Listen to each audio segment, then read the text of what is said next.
knew I was in the 7th grade. Now I got the juice and everybody wants some flavor. Okay, dog, you wear that cap and gown. Why you fucking on that hoe when she get past the... Now I got the juice and everybody wants some flavor. Hit the stage, shining bright and toss my shades. Do my own promotion so you know a nigga pay. Bitch, I knew I was in the 7th grade.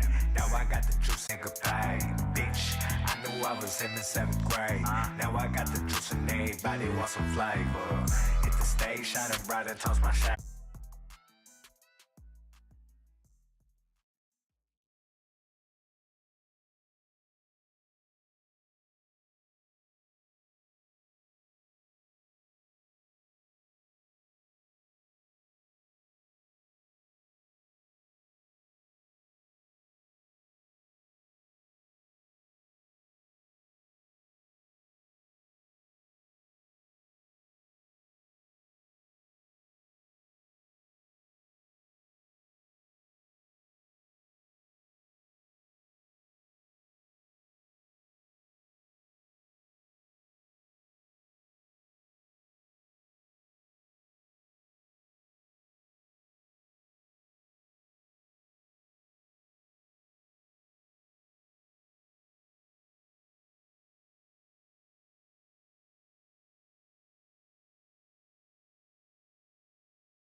Card, I can always spot a bluff. Mean it till you don't walk in the party bustin'. Muzzle on your mouth, bitch, don't tell me nothing. Never keep me hushed.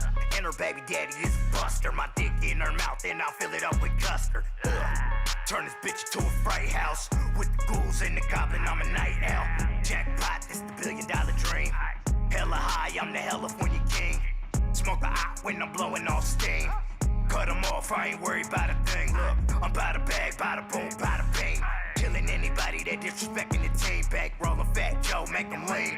Nigga got a problem, put his soul in a sling. If I pull up, then I'm going for the kill. The world in my palm, that's a heavy-handed deal with. Back a nigga out, like I'm on the field trip. Always raise the hell when it's time to hit the kill switch. If I pull up, I'm going for the kill. The world in my palm, that's a heavy-handed deal with. Back a nigga out, like I'm on the field trip. Always raise the hell when it's time to hit the kill switch. Where's the love? You been acting sus. Niggas moving funny, turning fold, now it's up. Talking to the Lord, never felt so disgusted. Keep it to myself, cause you can't be trusted. Cash in advance, watch me reel it in. You ain't gotta ask, bitch, I'm really him. Might catch a body, then I spin again. And send a rocket launcher through your minivan. With a bad bitch, she got blood on her paws. Hit it doggy style, then I'm flood in her walls. Fresh everything, stay dripping in the sauce. Make my own lane, I don't need no endorsement. Yeah, bitch, slick till she get mossed.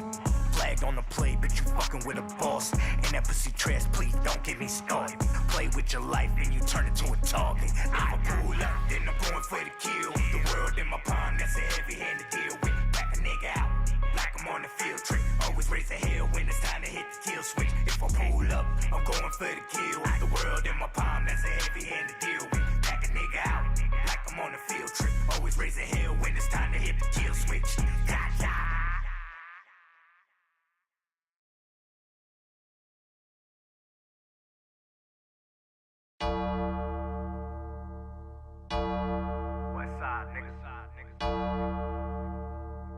Victor H. Beats. Yeah. Yeah. Fuck the opposition, cause I know they want me dead. They speaking on my plate, ooh, I knew you was a fed. Been killing for a decade, but don't never get the cred. Little bad scholar and she get the best head. Stepping on these niggas, got my foot on their neck. You ain't with the business, so why would I invest? Push them off the ledge, ooh, I think I made a mess. Why they say you raw, bitch, stop asking stupid questions. Ask around, little hoe, they gon' tell you I'm a factor. Put some cheese on her head, have my little sis back her. Every bar spit head like her. And when I'm in the function, don't nobody matter. Hold up, speak on my name, get killed for the chatter. Get a block of boost, Jeff Hardy with the ladder. I'm a skinny nigga, but my pockets getting fatter. Lets me out of eye, watch your face get shattered. Hold up. Ever did a show and caught 8,000 bodies. King till I die on the life of the party. Feel like Undertaker, all black, no authority. Chamber in your mouth, burning out on the Harley. Body for body, who wanna try me? You could drown in the wave, they call me Johnny Tsunami. Body for body, who wanna try me? You could drown in the wave, they call me Johnny Tsunami. Yeah, I know, you little bitch. Body for body, who wanna try me? You could drown in the wave, they call me Johnny Tsunami. Body for body, who wanna try me? You could drown in the wave, they call me Johnny Tsunami. Yeah, I know, you don't want smoke. Rolling haters up, it's west side. We go loco, you know how we coming. Yeah, you know how we do, nigga. You know how we move, nigga. Stop playing with it, nigga. West side, Johnny Baby, it's now Jen, nigga. West Ninth in this bit. It's that fat.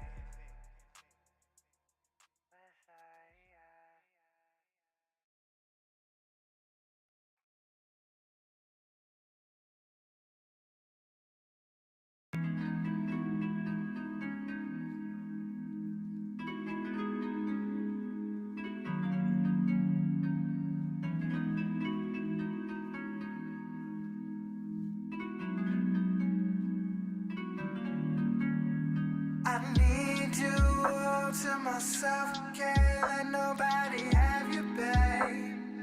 You're all mine. I need you all to myself. Can't stop my selfish ways. Let's turn off the lights. Whoa, whoa, whoa. Girl, you keep turning me on.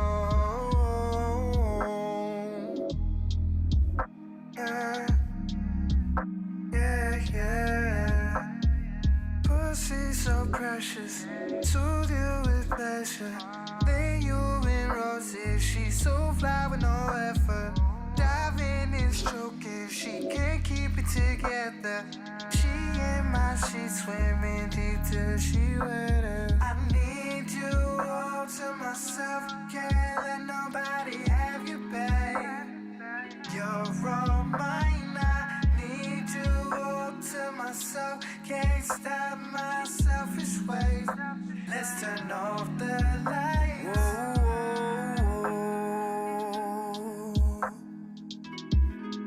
3 in the morning, you on my phone. Yeah. Who could this be? She says she needs me. She told me all of Victoria's secrets. Here's my confession, shining my weakness. Love is the potion, let's toast to this evening. I need you all to myself, can't let nobody have you, babe. You're all mine, I need you all to myself. Can't stop my selfish ways. Let's turn off the lights.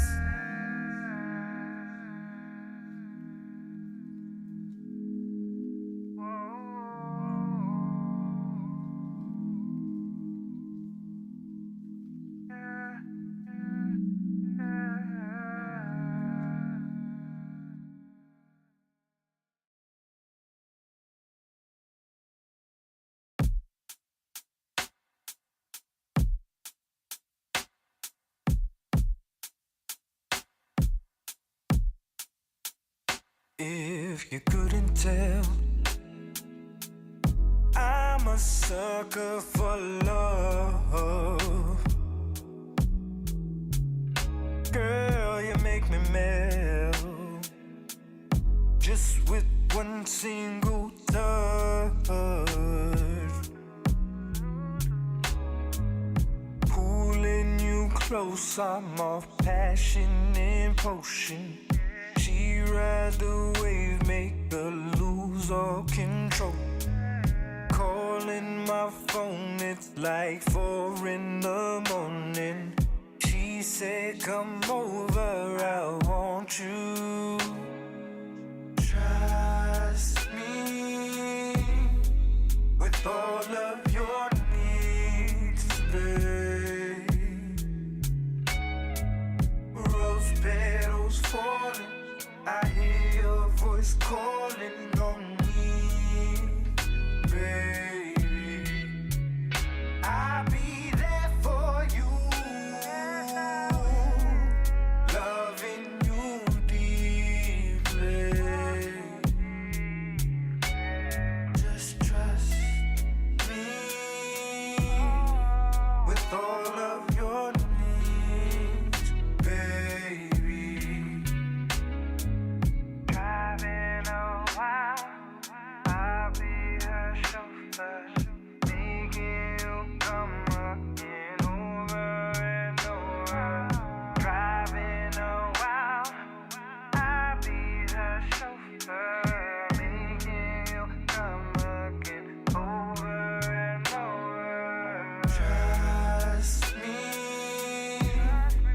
with all of your needs, babe. Rose petals falling, I hear your voice calling on me, baby. I'll be there for you, loving you deeply. Just trust me with all of your needs, baby.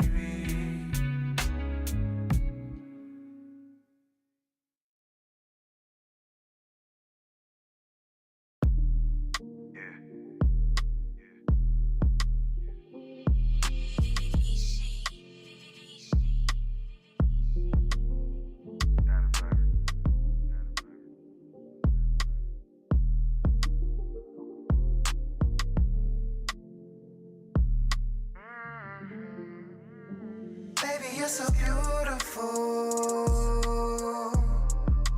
Gazing in your eyes and I love the view.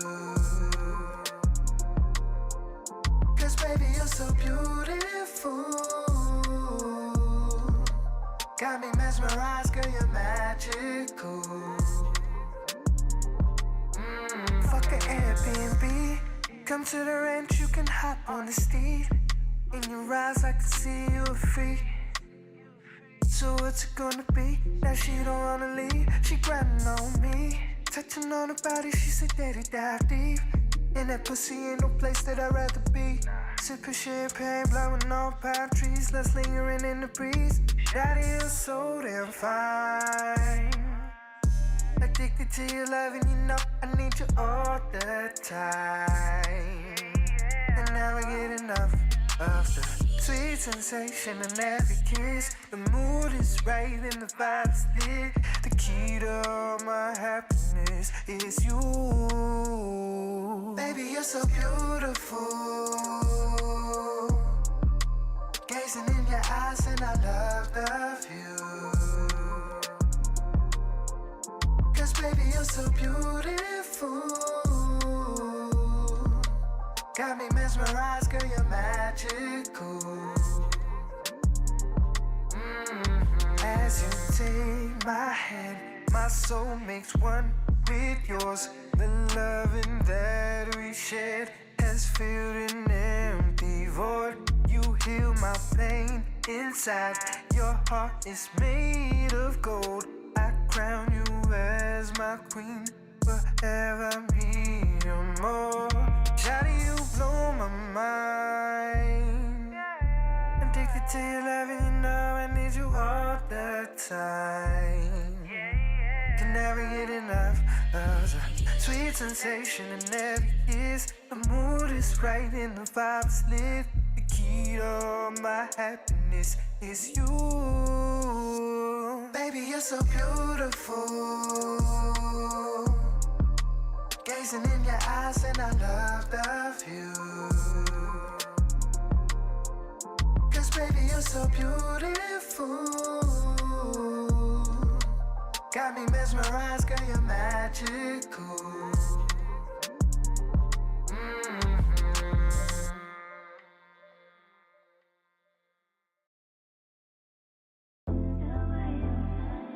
Yeah, talk to that, baby.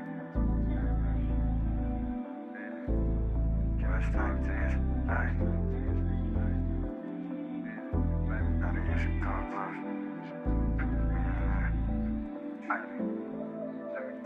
Daddy, you should come close.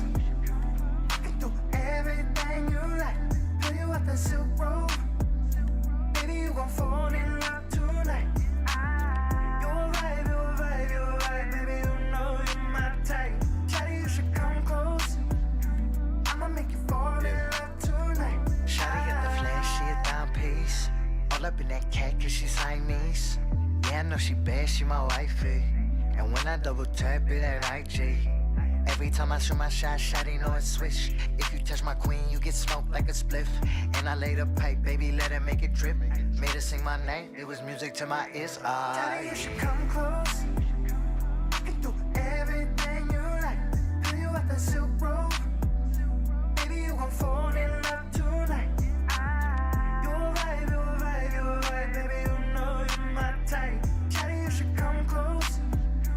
I'ma make you fall in love tonight. You got me high in the clouds. We ain't never coming down. Need your love here and now. Give my all to make you smile. Daddy, you should come close. I can do everything you like. Tell you what the silk road. Baby, you gon' fall in love tonight. You're right, you're right, you're right. Baby, you know you're my type. Daddy, you should come close. I'ma make you fall in love tonight. Daddy, you should come close. I can do everything you like. Tell you what the silk road. Baby, you gon' fall in love tonight. You're right, you're right, you're right. Baby, you know you're my type. Daddy, you should come close. I'ma make you fall in love tonight.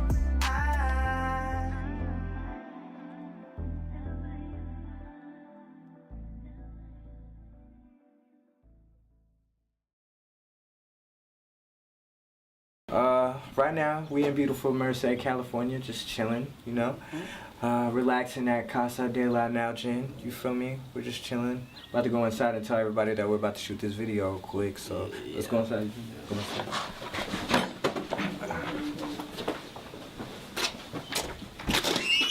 Don't turn it on!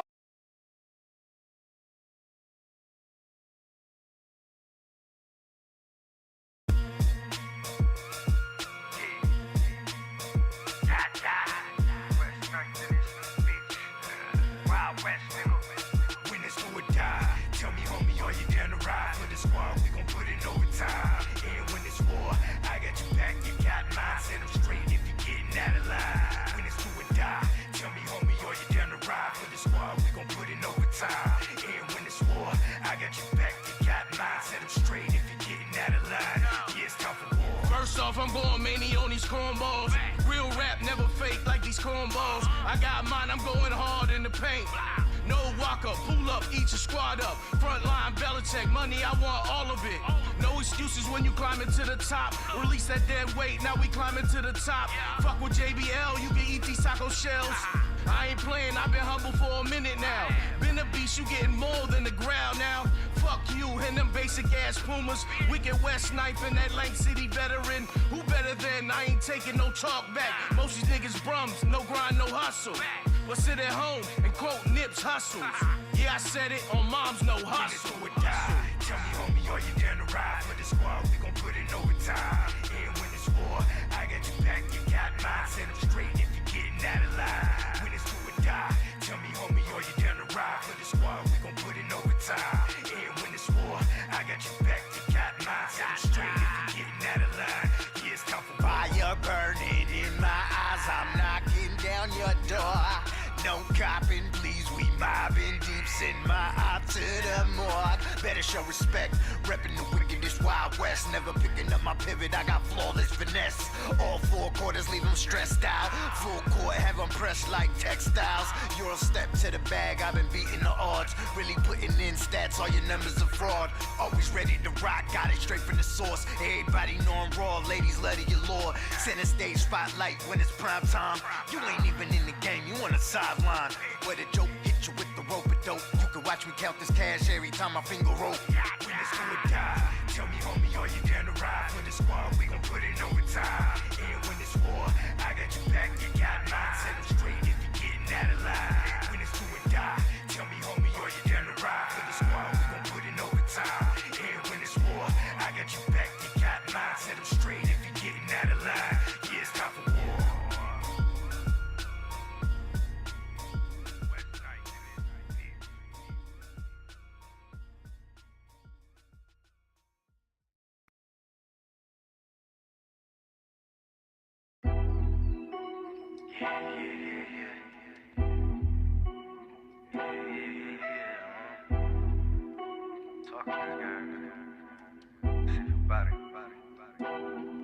Straight from the ghetto, I ball like LaMelo, momentum is booming, no stopping it. They set in the trap, I'm coming to help, I'm picking out roll with you dominant. Your team is so trash and you proud of it. I'm surrounded by kings like Stojakovic. It's up, my shooters is dropping shit, who gonna stop me? I'm doping and Bobby, you know my prerogative. Chip on my shoulder, chip on the show, felt all the pain and been through the hell. Picking out roll, we built to prevail, racking up wins and handing out L's. Pockets is healthy, stacking up kill. Came from the mud, so how can I feel? Can't stand on my court, can't play on my field. Can't walk in these shoes, I'm standing on stills, dog, you ain't in my league. Beast mode when I'm off that leash. On the top spot, make your heart stop from the onslaught. Now my ops disease. Your team is obsolete. My squad is all elite. On the opposite sides of the spectrum, so stay far from me. Up at 5 in the morning, getting my reps. All them losers are asleep, putting bullshit to rest.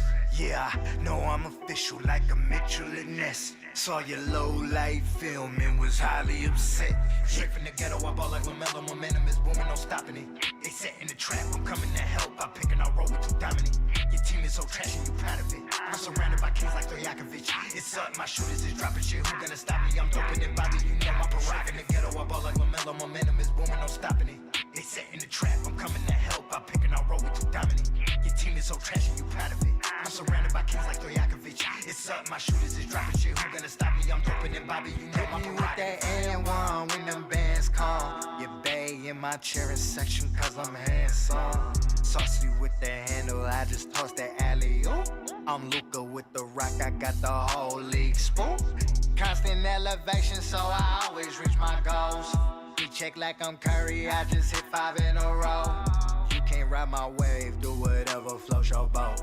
Drowning in success while you hating on the low. Snuck Draymond in the party, so the op and let it blow. It was pools of blood and them bodies on the floor. Winning DNA encrypted in genetic code. I feel it in my blood and I put that on my soul. You niggas know. Straight from the ghetto, I ball like LaMelo, momentum is booming, no stopping it. They set in the trap, I'm coming to help. I'm picking out roll with you dominant. Your team is so trash, you was proud of it. I'm surrounded by kings like Que pasa, raza? We'll be going live in just a sec. Make sure you guys stay tuned. Dirty Boys in the house. We'll be going live right now. Just stay tuned for it. I'm coming to help, I'm picking out roll with you dominant. Your team is so trash and you proud of it. I'm surrounded by kings like Stojakovic. It's up, my shooters is dropping shit, who gonna stop me? I'm doping and Bobby, you know my prerogative.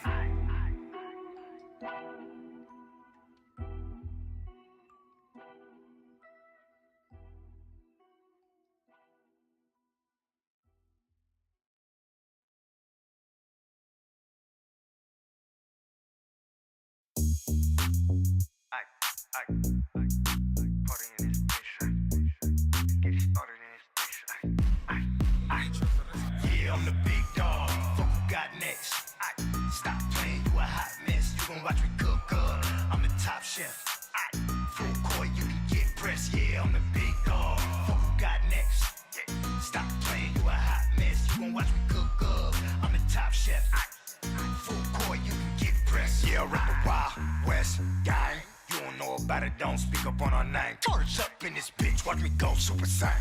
Hit her with that stroke, all splash, long range. Crack him in his jaw if he tryna steal a slang. Bitch, I'm Shaq D, so better stay up by my lane. You can hold this L if you fucking with them lames. Bitch, I'm for real, this is not entertainment. And I'm on point every time I got the drop. Nina in my pocket, call it messy when it pop. Do a nigga dirty and discard of the mop. Check the scoreboard, Wild West on top. Win, lose, or draw, all my brothers ride together. Everybody solid, never folding under pressure. Ballin' like I'm Jordan, can't nobody do it better. You ain't outside, you allergic to the weather, little nigga. I big dog, fuck who got next.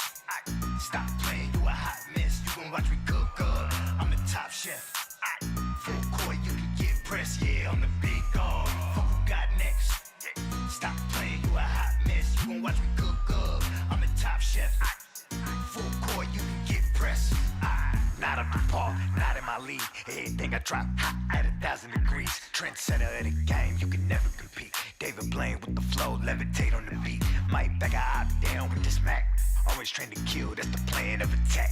Bitch, I'm top ranked, top shelf in the pack. I'm a team player, so I throw it off the glass. Arm in the rim like I'm VC. If I draw the play, that's a cheat sheet. Going back at the back, then we 3P. So better call me Jet when you see me. Get win, lose or draw, all my brothers ride together.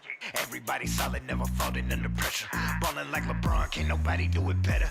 You ain't outside, you allergic to the weather, little nigga. I'm the big dog, fuck who got next. Stop playing, you a hot mess. You gon' watch me cook up, I'm the top chef. Full court, you can get pressed, yeah, I'm the big dog. Fuck who got next. Stop playing, you a hot mess. You gon' watch me cook up, I'm the top chef. Full court, you can get pressed, yeah, I'm the big dog. Stop playing, you a hot mess. You gon' watch me cook up. Full court, you can get pressed, yeah, I'm the big dog. Stop playing, you a hot mess. You gon' watch me cook up.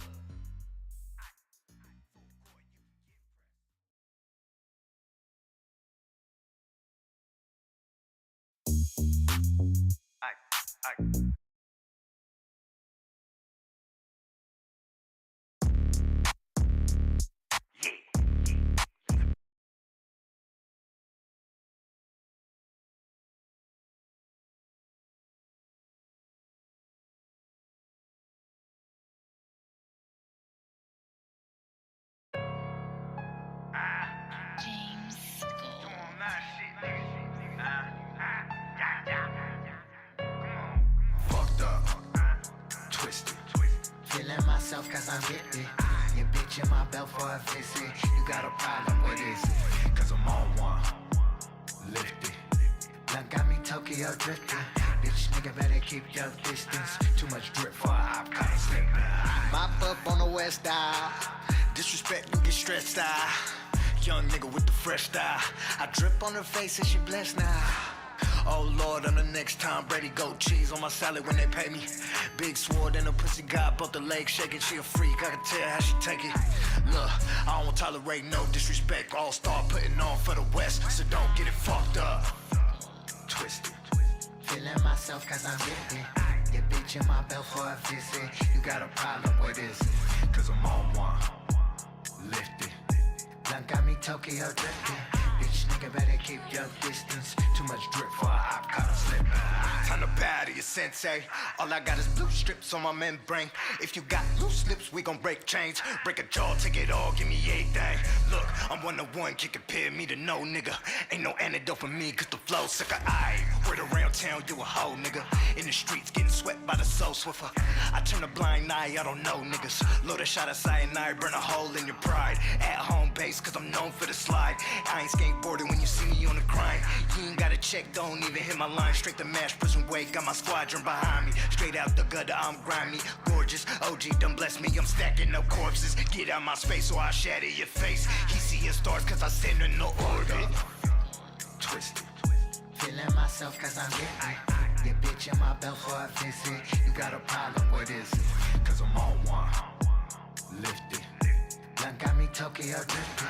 Bitch nigga better keep your distance. Too much drip for a hop, kinda slipping. Nigga, you already know how I go. Middle fingers twisted, riding down the California coast. Yo, I'm fucked up. Fucked up. Twisted. Feeling myself cause I'm gifted. Yeah, bitch, in my belt for a visit. You got a problem, what is it? Cause I'm on one. Lift it. Now got me Tokyo drifting. Bitch, nigga better keep your distance. Too much drip for I'm kinda slipping.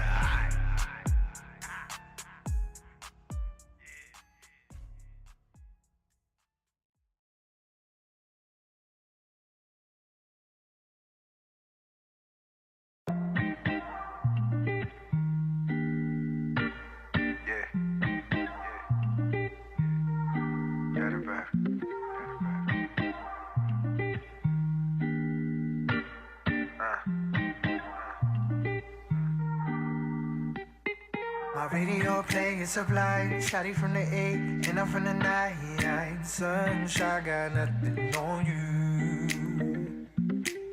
She gives me chills, heart racing at a million, grinding, getting lost in the groove. Sing to the vibration, this is our love language, like heaven when we're making love. Head over heels, you got me in my feelings, flying, soaring over the moon. Take my hand, let's conquer the unknown. Your head on my chest, girl, my heart's a home. You blow my mind away, got me in a daze. I keep my heart safe with you. I keep my heart safe with you. I keep my heart safe with you. You blow my mind away, got me in a daze. I keep my heart safe with you. It's still my love every time I skip a beat when you're on my mind. I can't get enough of this view. Let's share some thrills, addicted to this feeling. Two rebels always breaking the rules. Sing to the vibration, this is our love language, like heaven when we're making love. Head over heels, you got me in my feelings, flying, soaring over the moon. Take my hand, let's conquer the unknown. Lay your head on my chest, girl, my heart's your home. You blow my mind away, got me in a daze. I keep my heart safe with you. I keep my heart safe with you. I keep my heart safe with you. You blow my mind away, got me in a daze. I keep my heart safe with you. Yeah. Take my hand, let's conquer the unknown. Lay your head on my chest, girl, my heart's your home. You blow my mind away, got me in a daze. I keep my heart safe with you. I keep my heart safe with you. I keep my heart safe with you. You blow my mind away, got me in a daze. I keep my heart safe with you. Yeah.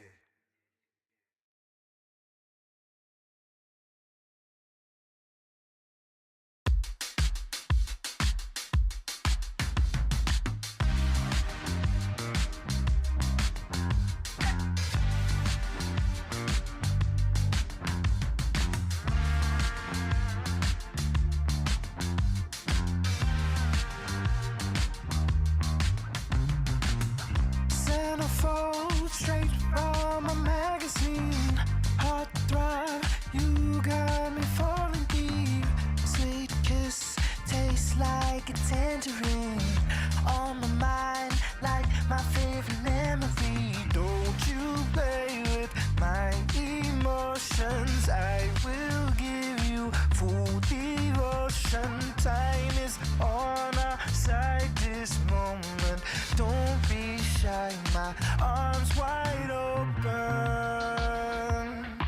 Baby, I can see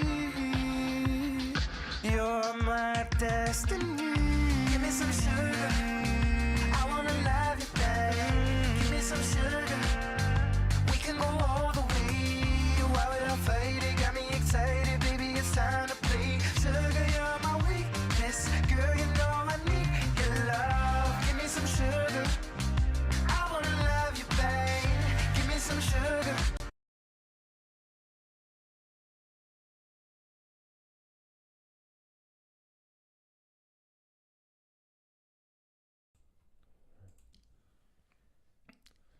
Yeah. Hey. ¿Qué pasa, raza? It's your camarada. You know it's the hella paisa. You know, the one and only who wants hella tacos with hella salsa. And welcome back for another episode of the most spiciest podcast show in the Central Valle. It's the Taco Tuesday podcast show. Hey. I am your host, Gemini. At Gemini559 on IG. Make sure you guys add me quickly. Also, Taco Tuesday podcast show. The show is sponsored by my boy Hella Paisa. You know what I mean? It's not just a clothing brand, it's a lifestyle too, bro. So hellapaisa.com. Make sure you guys get all your merch, Hella Paisa. Also shout out to Paisa Brims, you know what I mean? Keeping the fucking cachuchas hella dripped up. You know, I got the Tejana on me. Stop texting me, Sancha. Fuck. Anyways, shout out to everybody tuning in right now. You know what I mean? Shout out BornEvil.tv. We're doing it right here. Shout out Santo Paso. What up, Louis? And yeah, bro, we back again like I said it. Tonight on the episode of Taco Tuesday, I got somebody who is like a brother to me already, bro, because we've been fucking with each other since the day we met. You know what I mean? Facts. But other than that, bro, he is a super dope artist coming out of the city of Merced.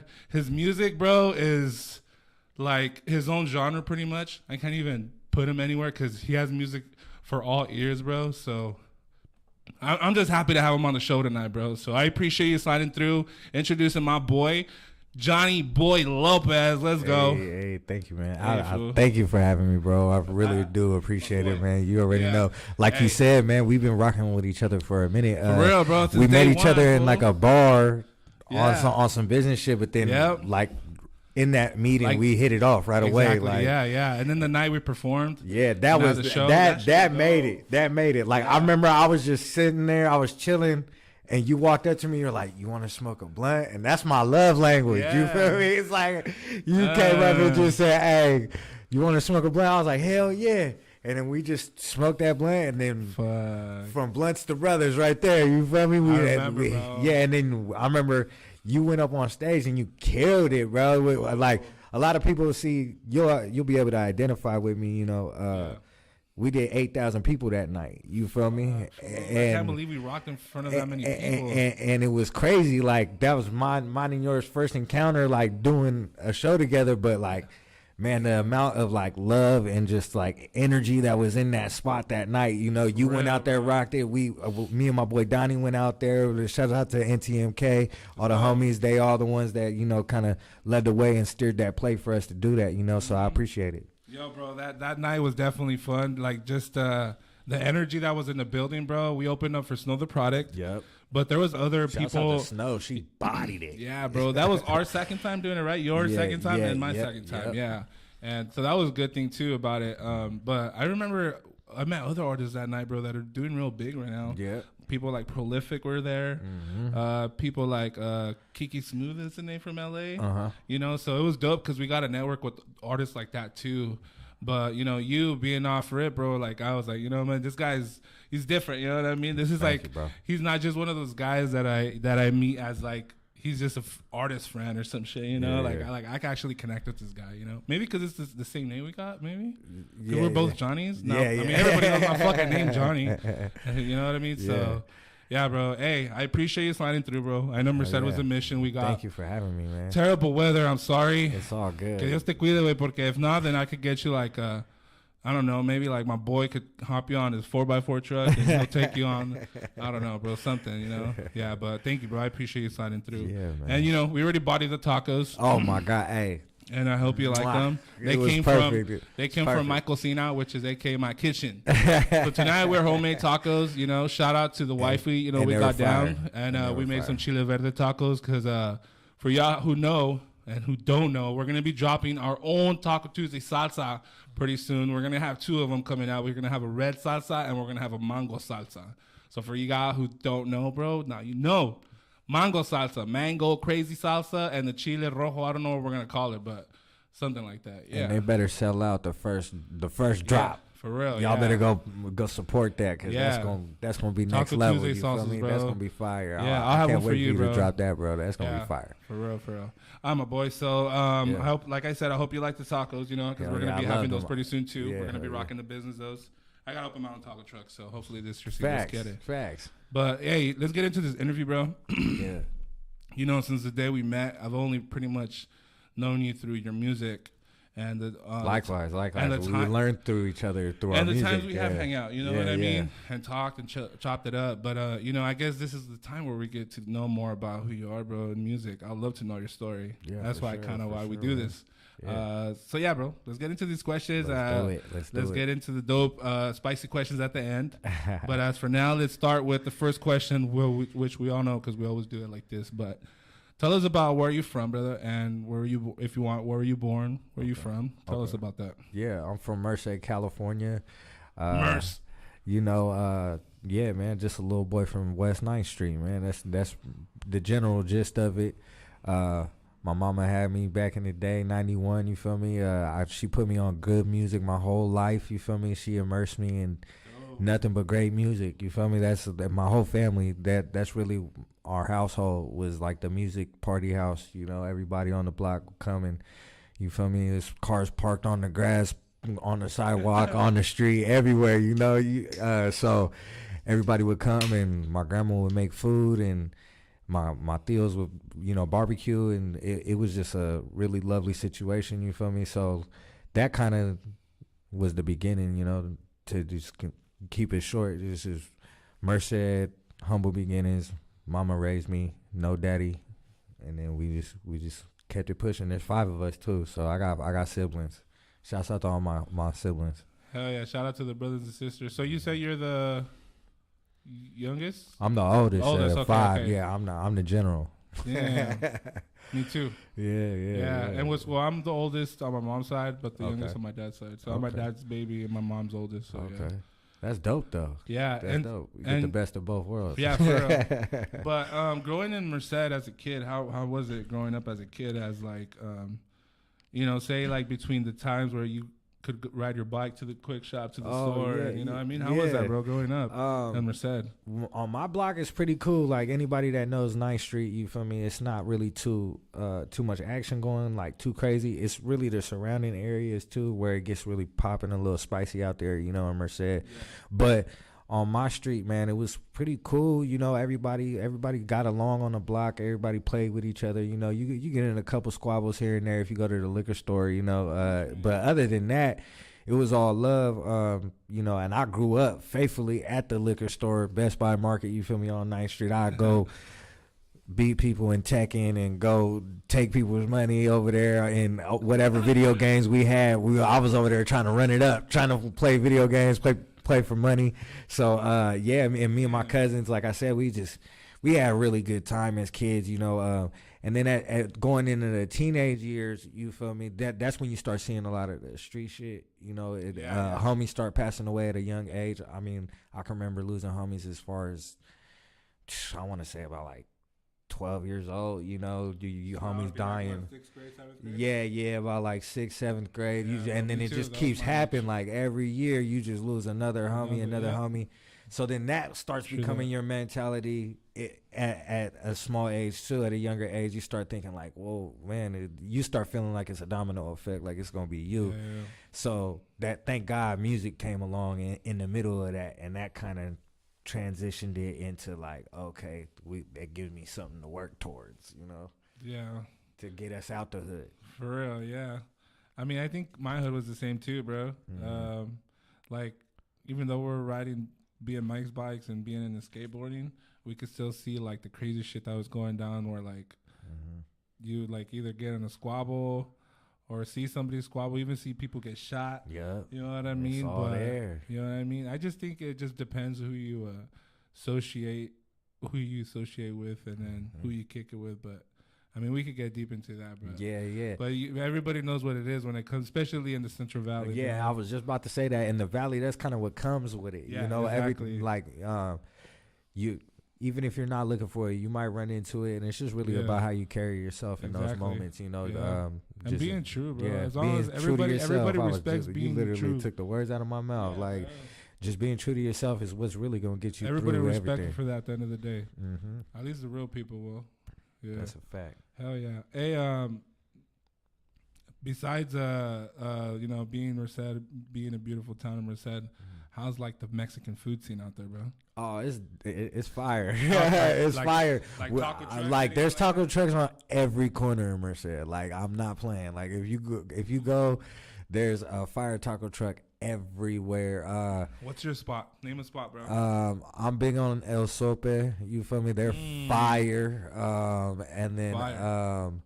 they got there's one right outside of Merced Liquor. I can't remember the name of it, but man, those two are my go-tos. Like if I'm gonna go anywhere, I'm gonna go there for sure. And what do you usually get? Are you a taco guy, burrito guy? What do you do? I do it all, and then like I'll do pretty much everything. Like, but if I had to pick, I usually go for like asada fries or something like that. But if I had to go between like tacos or burritos, I'm gonna go tacos for sure. Let's and I'm go. like your I like answer. carnitas. Like they're my weakness, so I'll eat that all day. How are the chile verde tacos I made you? Oh, those are fire. Those Alright, are fire. dope. And that's the thing too. I'm like an adventurous with tacos. Like if I see some tacos that I haven't had before, I'm like, yo, Embody put that those, on okay. there. Put that on there. You know, like Yeah. I like trying tacos. One of my best friends, Casey, she was from Fireball, and she moved to Merced, and she just like started putting me on all types of like Mexican culture that I wasn't really privy to, because I was very Americanized growing up as a kid, you know. So I grew up in a Mexican household, but as a mixed kid, it almost skipped a generation almost with me, you know. But so I'm seeing it and I'm living it, but there's still things, like I said, that I didn't really get to experience yet. Well, my homegirl was putting me up on game. She was like, She put you on like some other plates you haven't tried. oh, bruh, she was putting me Which up ones? on everything, like even things that weren't strictly Mexican, like papusas and stuff like that. Like, okay, oh let's my go. gosh, she was like, you gotta try this. She was like, you never had this, and I was like, no. She was like, you gotta try And this. this is recently? No, this is a high school. This is a high school. Yeah. So I'm full I was gonna feel disclosure, bad I'm for you right 31. You feel me? So high school was a long time ago for me. Yeah, 12 years. Yeah. Yeah, hey, bro. At least you got it. At least you got the game now on it. You know. Oh what I yeah, mean? hell yeah! And like I said, it was always a fun thing for me. She used to love showing me all the stuff because she's like, "Oh man, I thought you would have experienced this," and I'm like I said, I grew up very Americanized. My family is very open to all cultures, you know. So yeah. I was gonna say, like, what do you think you don't like? Something you've tried and you're like, oh shit, I don't fuck with that. Like Mexican. food. The least probably just like, and it's not because it doesn't taste good. I guess it's just because of the texture, lengua. Like, Whoa. it's a little, maybe, but then Texture-wise, right? like yeah, but I'm gonna tell you this. I have like all my family on that. They say I'm crazy. Like everybody's like, you're a crazy fool. They're like, lengua is fire, and I'm like, it is. I'm like, but I guess I've only had to prepare like by certain people, and like It's still not there It's yet. It's not there yet for me. Yeah. But hey, if somebody's ready to put me on game in the chat, or you feel me, I'm always down to try. Like I Let's said, go. I'm an adventurous. You feel me? But what up, Lazy? That's Lazy, right? Because I'm kind of yeah. Hey, that's dope. Because I know I'm gonna lay some other meats down to see if you do fuck with them. Oh yeah, hell yeah. Like you hell like yeah. tripas, right? Yeah, for sure. Okay. Have you ever tried sesos? I think. Wait, I forgot the fuck. No, sesos is I think the brains. Okay, no, I definitely ain't trying that. Yeah, I so definitely that's what ain't I'm tried that. saying. Like, yeah, there's a. But I'm with it. ones. I'm me telling too. you, I'm one of that. If it's not like the only thing I don't really try like off rip is like sushi. Like when I see sushi, I'm like nah. Really? Like certain ones like California roll, yeah. yeah, but like the ones that start looking weird and it's Yeah, a lot those of ones. it's like shit starts moving on it. Yeah, I'm cool. I'm like, all right, you can keep that one. I'm good. All right, boy. Hey, that's funny. Hey, man, more hungry right now. Now, Yeah. I'm talking, fat boy. Hey, I want to know the time when you were a kid. I'm pretty sure it happened as a kid. That's why. But when do you remember falling in love with music? Oh, 11 years old. Yeah, was it rap, hip hop, or what was it, bro? Well, 11 years old, and I'm sorry if I cut you off on that question. But No, you're good. Yeah, that was it. Yeah. Yeah, 11 years old was like when I knew, like, okay, I want to do music. Before that, I had always loved music. I always loved, just Like just a baby. yeah, like just singing Michael Jackson, Prince, Kid Rock, Tom Petty, like all types of artists, like New Edition, like it was all playing in my house, you know. So as I'm growing up hearing all this stuff, I just had a natural love for it. And then at 11, one of my homies, he was talking about a studio, and I was like, what do you mean a studio? He's like, I go record my songs there. And I'm like, fool, we're in elementary. What are you talking about? And he's like, nah, look. That's dope you're saying that. You know, he was like, nah, like, it's this place right around the corner from the elementary we went to. So I went there.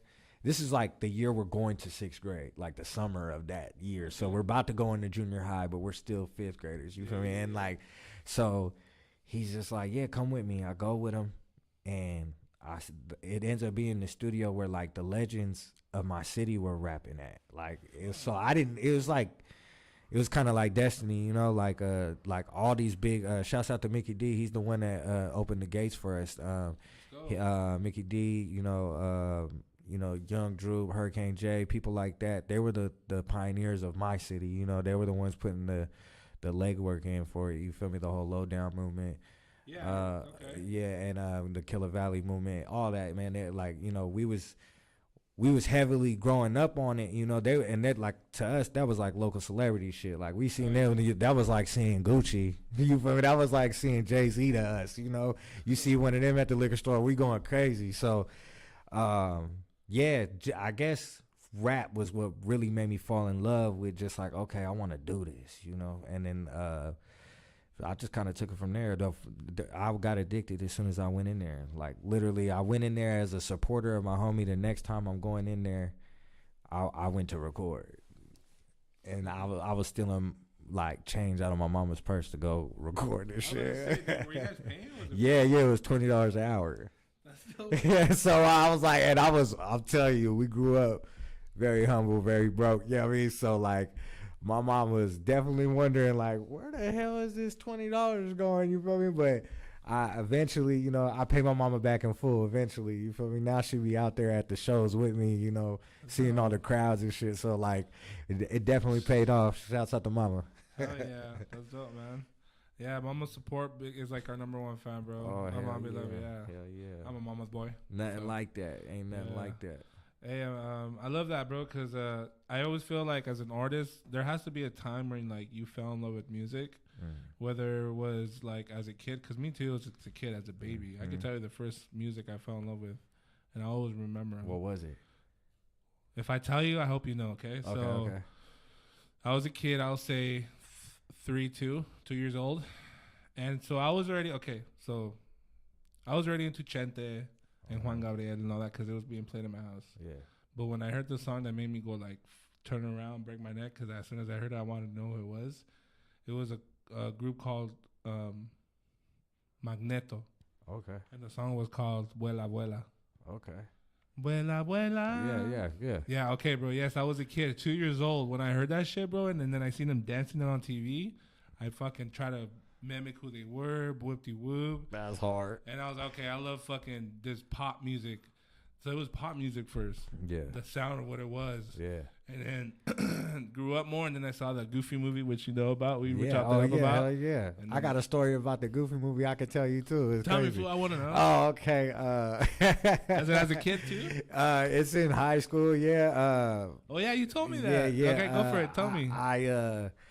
The song, I remember you were saying how you had your experience. That's why I hit you up right away. I was like, bro, it's crazy how that movie it inspires so many people. It's insane. Like, I tried out for the high school talent show I got in, but I didn't want to perform the song I tried out with, so I was like, what can I do, you know, to try to, like, get the crowd going, you know? Oh, so you had a song, but you changed it up. Yeah, and I was like, you know what, I'm going to do this. And my boy was like, yo, you might got something here, you know? And I did it kind of similar to the movie, like, the song's playing, nobody knows, like, who's about to perform, like, they just hear the song. And, like, I'm in the crowd, and the spotlight just hits me, you feel me? And then, like, I pop up, and I sing, and then, like, this, my homegirl at the time, I had her play along, you feel me? Like, so I bring her out, and I danced with her and I sang, and it was pretty dope. You feel me? Like in high school, but it was the standout song on the Goofy soundtrack that I was singing, and bro, I'm telling you, like that was one of the memories like that I have. Like even when we do big shows, I always look back at shit like that to be like, that's where it started. You know, like just. You know how you get those nervous feelings, you know, when as the more you do, you kind of lose that, you know. And now, when I look back at those, I think like, man, that nervous feeling that I used to get back then, even singing like a cover song like that, it used to get you going, you know. So yeah, but I love that. I love the Goofy movie, and I love just the Tevin Campbell, the singer who did all that. Like Tevin Campbell's one of my favorite artists. Me so, too. yeah. After that, I was like, okay, I like this guy. Yeah, Tevin Campbell's amazing. You feel me? Real, Prince wrote a lot of records for Tevin Campbell, so like I'm heavily entrenched in anything that goes on with him. Yeah, he wrote songs for Brandy. He wrote songs for a lot of people. Yeah, man. Hey, fuck! Shout out to the Goofy movie, bro. Yeah. I went to Disneyland like last week. Oh, that's what's up. And everywhere I went, everywhere. Hey, do you guys have this Goofy movie pin keychain? No, we don't have it. Fuck! Like I was all pissed off. Hey, that's a hot commodity for sure. Yeah, I was like, yeah, they have to be sold out. Everybody wants them. Shout out Goofy movie. Yeah. Stand out. Okay. Now tell us about like when you started officially making music. Like what age? Where was that at when you said, you know what, I want to start making music? Yeah, we're gonna pick up right back there at 11. That was when we decided like, okay, I'm gonna do it. I did it like kind of like I said, I started very lightly though. Like I didn't like fully jump in. I started, and then my mom got mad because she found out what studio I was at. She's like, boy, that's all the gangbangers. Everybody's over there. What the fuck you doing over there? So like literally my mama slapped me. Like she slapped the shit out of me, and I'll never forget that shit. No, she got that mad because she's like, yo, you're like, She don't want you with that. Hell yeah. like I told you, my street wasn't really like that. Yeah. So she's like, you play basketball. You got things that you like to do. You don't need to be out here in these streets with these guys. It's not that she had any personal, like, anything against them. Moms, She just wanted to. Excuse me. No, you're good. You're good. Not too much. Yeah, she just wanted to make sure I was cool. But I mean, like I said, I've always been an adventurous person, even when I was a kid, brother. So like, I automatically knew like I was supposed to be there. I felt it at that age. I knew like this is something I'm supposed to do. So I've rebelled against her, to be honest. She told me not to go, and I kept going. Dope, bro. My mom did that shit too, bro. Hey man, But that's just moms. You can't blame moms. Yeah, no, and yeah, you can't blame them. They're gonna do it. And then when you become a parent, then you like, oh man, I remember the day I became a parent. I told my mama, okay, I see it all now. Yeah. Every memory I had of her yelling at me for something dumb that I did, it flashed in my brain like boom. Now you see it. It's like a curse was, or like something was unlocked in my brain, you know. But back on music, crazy. After that, going into high school, it was like everybody wanted to rap. You feel me? Everybody wanted to do music. And my hidden talent was that I already knew how to sing. Because I was already winning competitions as a singer. Oh, no shit. Yeah, as a young kid, I was doing like talent shows and stuff like that. So I was winning, but like nobody was really paying attention to that. Everybody was just kind of like, okay. Why? Because it was through like the. Because you're singing first it was church. We're winning church competitions. Then it was I took my own chance and said, okay, I'm gonna try out for my junior high talent show. I won that, and I sang Chris Brown, Yo. I win that, and then that gave me more confidence to want to just sing more music, you know. And then, but I ended up falling in love with rapping because my boy took me to that studio. So like I started rapping heavy, with not really thinking like you should add singing to this shit, you know. I was just thinking, nah, I'm around all these rappers, I need to be on their level, which kind of, it was like a healthy competition. It made me want to be a better rapper, you know. So I just became obsessed with rapping, and then eventually I told my boy Gotham, who's been my manager for damn near like 12 years now. Oh, so he's your manager? Yeah, he was my first real manager. Like before that, and that's my brother before anything. But like, yeah, he was the first person that like showed me the real ropes, the real game. Like, because he showed me that managers actually care. Some managers really don't give a fuck about their artists. They just think of them as a number or a means of of money. He always treated every artist he's ever had. He's always treated them with respect and treated them all the same. And that's why I've rocked with him for so long. We just realized today, we was on the phone because he was talking about his daughter. He said, "Yo, Jay's about to be 16." And I was like, "What the fuck? I met you when your daughter was 3." Like, so just we've been rocking together for so long. We done seen everything that this game has to offer, ups, downs, and everything in between. But when I got to him, I was like a little assassin. Like I remember when I met him, I already had 30 songs in my head, and I rapped them all to him outside of a little church. We were outside of a little church, and I just rapped every song to him, like everything I had in my head. And he goes, "You remember all that?" And he thought I was like freestyle or something. I was like, "Yeah, those are, I wrote all those." And he goes, "I got a studio at the house. You need to come right now." And I was like, "All right, for sure." I was like, "Bet." I called my boy Ray. Shouts out to my boy Ray Butler. You feel me? That's my other brother right there. He's a good person who guided me with like real music. I'm talking like Kendrick and J. Cole. Like he was the person that put me on game. Like I thought I knew lyricists until I was fucking with my boy Ray. Ray was the one who was like, "Yo, you need to be on this."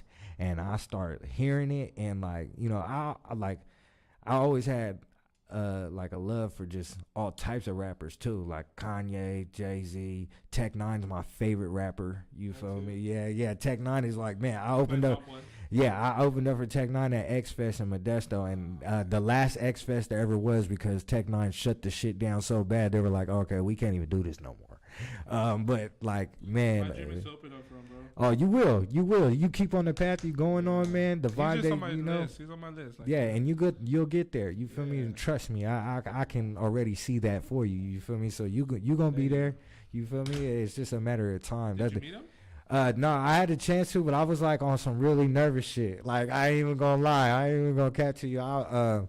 Because my team was like, "Bro, he's right there," and I'm like, the artist where I don't really want to do that, because I know what I be thinking when I'm about to go on stage. Like he was literally about to go on stage. He had the face painted and everything. So I'm like, I know what I be feeling. I don't really be wanting to talk to the hella people right before I go on stage. So I was just like, you know what? That's the GOAT. I'm just gonna respect him. And but he was right there in front of you. Like, bro, from here to your door over there. You feel me? Like, and I was so scared. Like, I was not scared, but just nervous. Like, this is because I heard legends about Tech Nine when I was a little kid. He came to Merced back in the day and did a show with the legends, like I was telling you about, all those OGs. He did a show with them back at I believe it was the Legion Hall back in the day. He did this big ass show. And I think he did 2, one at the Legion Hall, one at the Mainzer. So he was like, he became an instant legend in Merced. Like everybody, you know what it's like when you see an artist. We were just talking about it off air. You meet some of your idols and they're like assholes. You feel me? He was fucking with everybody in Merced. Like I'm talking about handing out his own CDs at Walmart and shit like that. Like people got real life memories of Tech Nine, and so he'll always be loved in Merced because of how he fucked with everybody there. And I feel like that's why I want to meet him too, because I know he'll be like that compared to other people. Hell yeah, and that's why everybody was like, "Bro, that's your man. This is the dude you always looked up to. Why would you walk up to him?" I was like, "Nah, man, he's gonna go on stage." And I told him, I believe in my mind. I told myself in that moment, I go, "We gonna have a one-on-one one day. Me and that man, we gonna sit across, and I'll be able to tell him how much he meant to my career and what I do in a big way." If you see any dark imagery, from me, that's all inspired by Tech Nine. You feel me? With that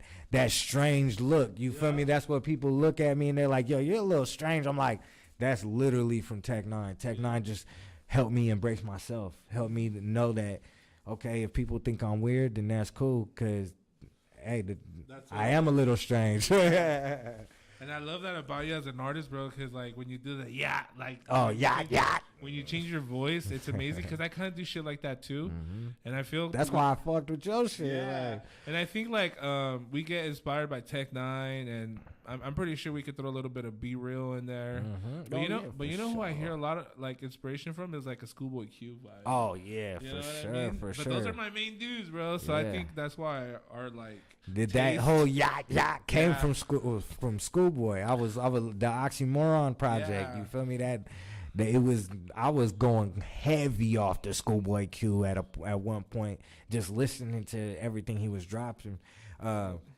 And so yeah, it's all there. You were right there on the money. I'm just happy we have artists like that inspires because they're real artists too. Like I mean, a lot of people don't consider Schoolboy Q like a lyricist, but he is. I mean, look, I'm in the bucket right now. You feel me? Like it's just it's all there. You feel me?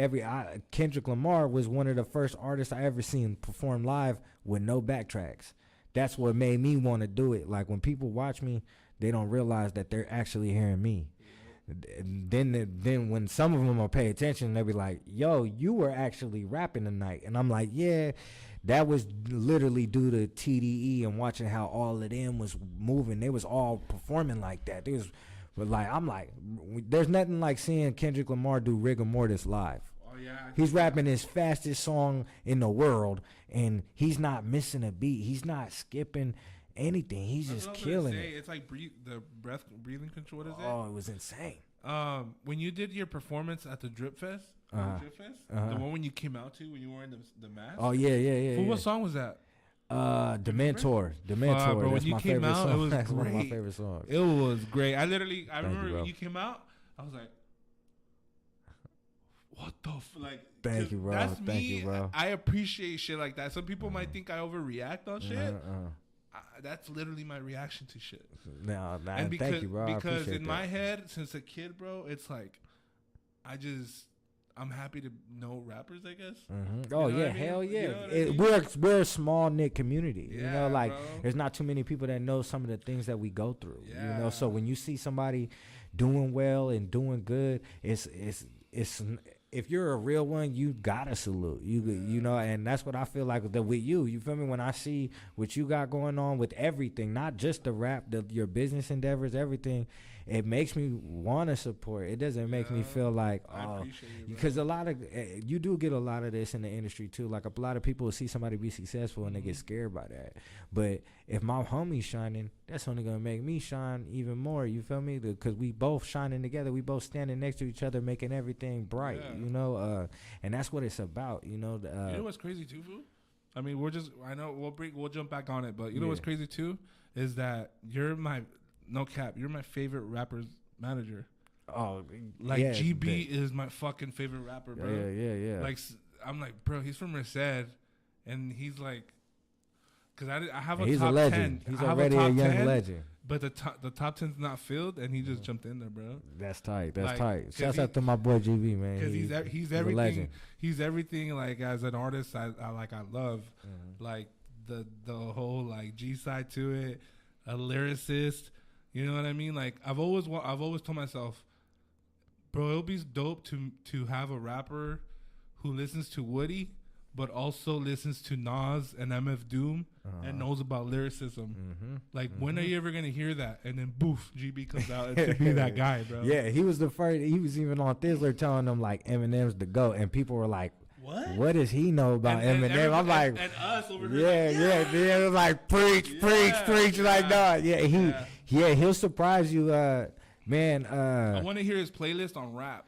Yeah. Like, man. don't show me your Nipsey Not not even just his rap, bro. I just drove to Texas with this man. You feel me? Yeah. He surprised me in a lot of ways. We was listening to songs I never would have thought this man was listening to. He is very musically inclined, so that's where you could see why there's that elevation in his rap, because he's listening to everything. Bro, it was crazy. Rock music. One day we're gonna bring him on here and he gonna tell you his playlist, but I'm gonna tell you I was super surprised. That's why I'm a huge fan of him. Oh yeah, and we're gonna bring him up too. on here and too, even bro. you too. Like I know you have a big playlist when it comes to music, because I can hear a lot of it in your music. Like like the alternative side of it. I'm sure you're a huge fan of Where Children Oh Rock, yeah, man. you know, but you're also into like the R&B. All the things I make are really a reflection of my family and what we were listening to my whole life. So if I ever heard a certain genre, I'm gonna try to like make it. You know, I'm gonna try to take a stab at it. And pay homage to it too. I don't try to take it and make it my own thing. I'm not reinventing the wheel in any way. I'm just, I'm just paying homage to what was already there.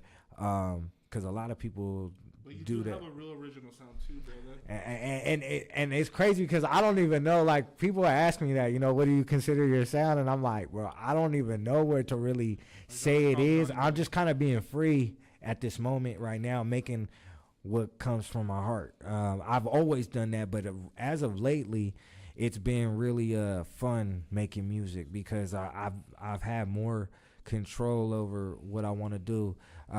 Not to say I didn't have control, but I was very I was young, so I would allow my OGs to tell me like, "Yo, you should make some slappers." Or you should stay strictly hip hop tonight, or like, and I would abide by that, but I always had this thing inside of me like, yo, wouldn't it be crazy if I had a project where I was singing and rapping, or even like I started dropping projects recently where it's just me singing. There's not a rap. There's not like the My Queen project I just dropped. If y'all want to check that out, that's on YouTube.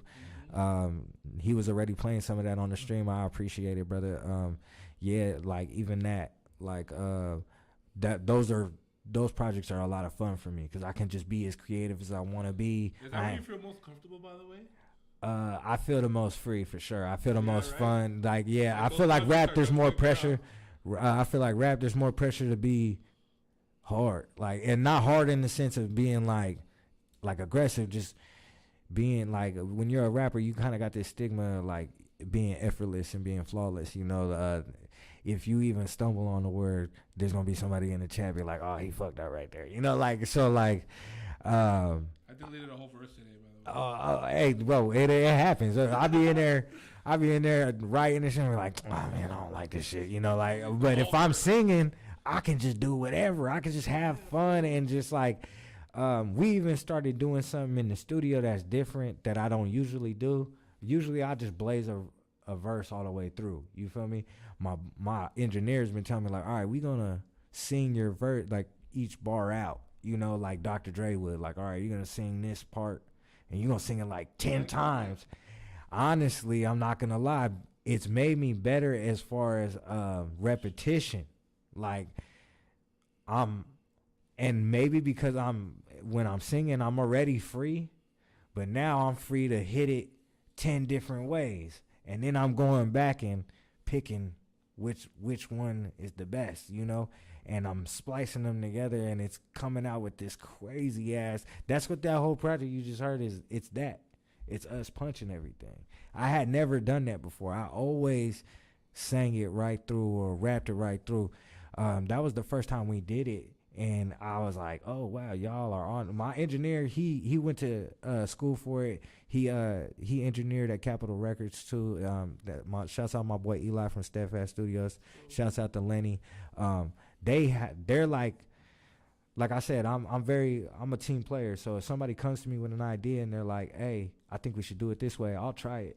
And then if it doesn't work, I'll just tell them, oh, we should go back to the old way, But yo, he was on to something with that when we did this last project, because honestly, this last singing project got a lot more notoriety as far as with like people. I was getting more immediate feedback than I did in my other singing projects. So it is definitely a method that I'm open to using. It's not necessarily something I'm going to do every time, but it's definitely something I'll do here and there, especially if I want to take my time with a certain song.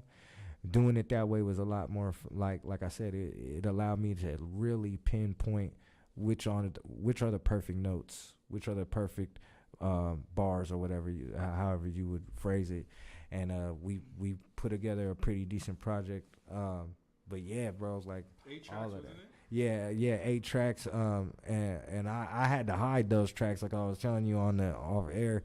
That was for my lady, and I had to like really she's the first person that hears a lot of the records because she'll be right with me. And I had to really hold it in and not tell her. I wanted to drop it for Valentine's Day for her and like just show her like, all right, look, I know I do music for all this other shit, you know, but I really I wanted to encapsulate our relationship and what it meant to me and show her, you know, as much as she meant to me too. You feel me? You did it fucking great. Thank you, bro. Yeah, I think. Which one? What is it? Nobody. Yeah, nobody. That's another one. But yeah, that's on Beauty and the Beast. Yeah. Yeah, nobody's on Beauty and the Beast. I think it'll be considered like the single on that project. Okay. What song is it? I'm trying to remember. Anyways, I'll go back and fuck. Yeah, it's all good. It's like this shit right there. Yeah, light it up. It's good. Man. Yo, so everybody who doesn't know where to listen, well, obviously you should know. You go to Spotify and go to Johnny Boy Lopez and listen to that project. Especially you ladies, I'm sure you guys are gonna love it, man. Yeah, you can go to Spotify, YouTube, anything that actually, plays I played music. it in the whip. I played it in my whip, and my girl was like, "Oh yeah, that's your friend Johnny Boy." Like, yeah, he's all, it's good. Oh man, yeah, thank so you already know ladies love it. Yeah, if the missus approves, then you feel me. I'll take it. You feel me? Like that's what it's all about too, man. Because I'm not even gonna lie, the females get the short end of the stick when it comes to this music shit. You know, like there's nobody really trying to cater to them, and that's kind of my. And they're the main fucking people you should. Yeah, they're the main supporters. They really show genuine love. I got real homegirls that really be in my DM, not on no flirty shit or nothing. They just be telling me the real shit. Like, hey, I like what you did. I like that you're talking about being in love and being happy with who you're with. You feel me? They know that we don't really get to do that very often, so it was cool to find a clever way, even taking the risk of having the pink background on the album cover and stuff like that. I did all that not as a strategic thing, but more of a like, I wanted to pay respect to women. You feel me? I wanted them to see like, yo, this is about not just my lady. This is for anybody who has a queen in their life. You feel me? My mom's name is Raina. My mom's name is Raina. She's the queen, legitly in my life. You feel me? So, you have a daughter? Yeah, I have a little baby girl, Analia Joy. She's probably watching the stream right now. Mom, put her to sleep. Put her to sleep on the smoking section, please. All right, let's go to Cocomelon. No, oh yeah, yo, isn't it crazy how all those like kids shows they end up running our life, like Cocomelon, Bluey, all of them. I learned them all. Yep. I know who the fuck Huggy Wuggy is and Rainbow Friends. I don't know. Yeah, Sonic the Hedgehog. Well, those guys we know from back in the days. Yeah. Oh, they love our shit too. They love all the oldies. My son loves Super Mario, Sonic. He loves all that shit. I'm not gonna lie, I still like Power Rangers. I'm gonna watch them today. All right. I want to talk about your name, bro. Now, obviously, I think I already know your real fucking name is Johnny Lopez. Yeah, Jonathan. Yeah, my real name's Jonathan. Jonathan. Okay. Yeah, but everybody ended up calling me Johnny through basketball. I played basketball my whole life, and so everybody just kept calling me Johnny. And then my friend. Brandon, shouts out to Brandon. He was the first one. Brandon Hamilton was the first person to call me Johnny Boy.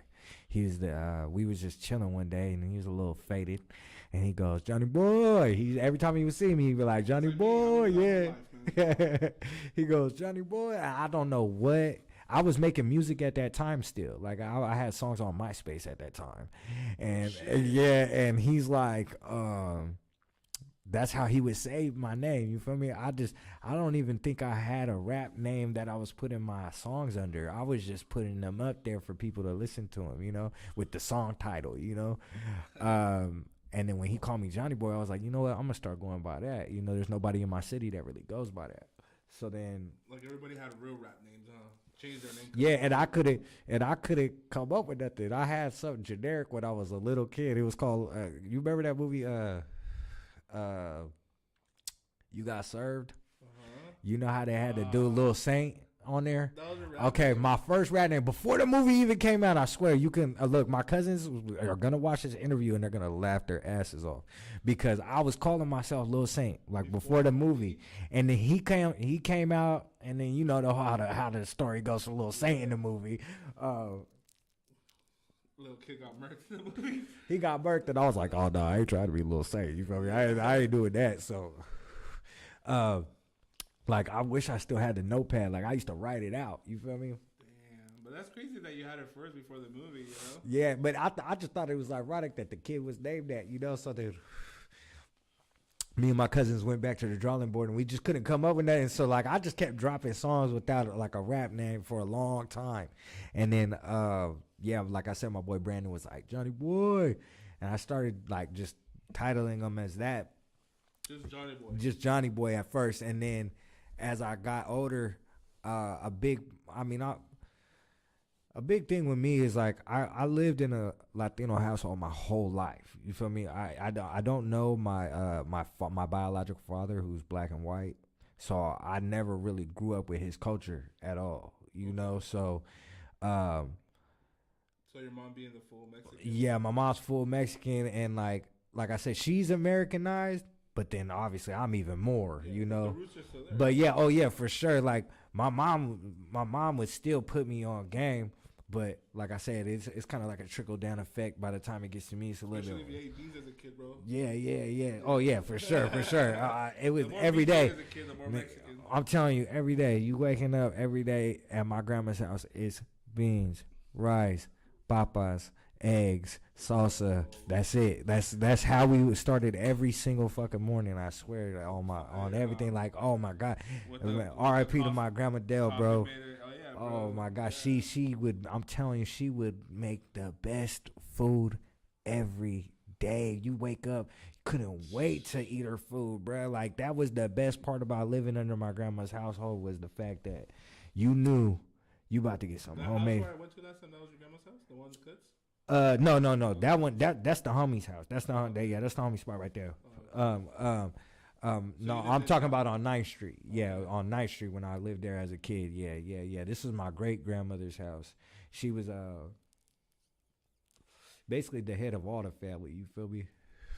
All the families, like everybody was always at my grandma's house. You feel me? And like I said, she would be making all types of food all day, but like you said, early in the morning, you got the beans and rice, the potatoes. Like I said, I grew up under that culture, so my That's fire right now, bro. yeah, oh yeah, for sure. I already know the smell. Uh-huh. And then the coffee made in the oil. Oh yeah, boy, it was the best. Hey, my grandpa, he was a little different.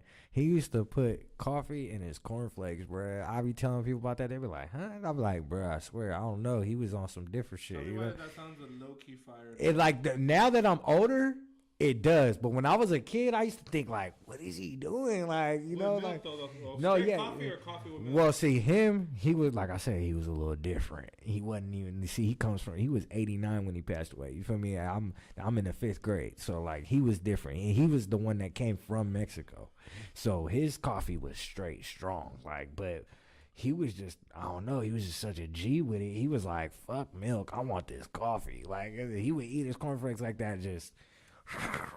Hey, Well, tell me about that. That's fire. hey, he was a G for it. I used to like now that I'm older, I'll be like, yo, grandpa was different, but that was some G shit. Like my grandpa was climbing in trees at 89 years old. They had to What part of take Mexico, do you know? San Francisco de Ricon. That's where he's from. So that's like, I think like in the lower portion of Mexico, I believe so. If I would ask my dad right now, yeah. Oh, that's right here. Yeah, for sure. But yeah, even that, like growing up, I wanted to know so much about my grandpa because he was just like this big figure to everybody in our house. Like, so I was just heavy on our culture. So then I was kind of getting upset that people didn't know I was Mexican. You know, like people are looking at me like, you know, it's funny now, like that I'm older because all my friends will be like, my nigga, woo. And I'll be like, yeah, cool. I know y'all see me and I look black and all, but like I'm Mexican, you know. And people were like, they would laugh. My homies would pick on me for it. You know, be like, "Oh, he's serious about this shit." You know, like. But then I did it with my, I did it with my name. I see it now. The first project was Foul Mouth. I had a project called Foul Mouth, and I would have to say, Foul Mouth is honestly the biggest turning point in my career. It was like a mixtape. Yeah, it was a mixtape, but it was the first time like I was just like, I didn't give a fuck what I was gonna say. Like I was like, you know what, I'm gonna come on this shit and I'm just gonna talk my shit. How old are you? Like 19, 20. So I was at that age where I was just like, you know what, nobody can tell me shit.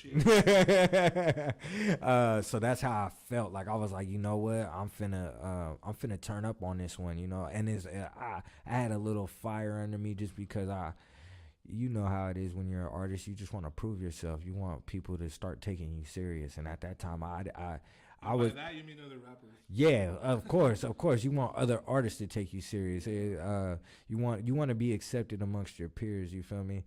But I wanted to do it my way too. That's how I felt about it. So I said, okay, I want people to know the real me, and the only way to do that is be the real me. And so on that project, it's the first time you ever seen Johnny Boy Lopez, and my family was very happy when I did it. Like they were like, yo, this is crazy seeing our last name on a CD cover, you know, like, and I was like, yeah, well, I'm about to run it up, do even more with that. Like, I want to do more.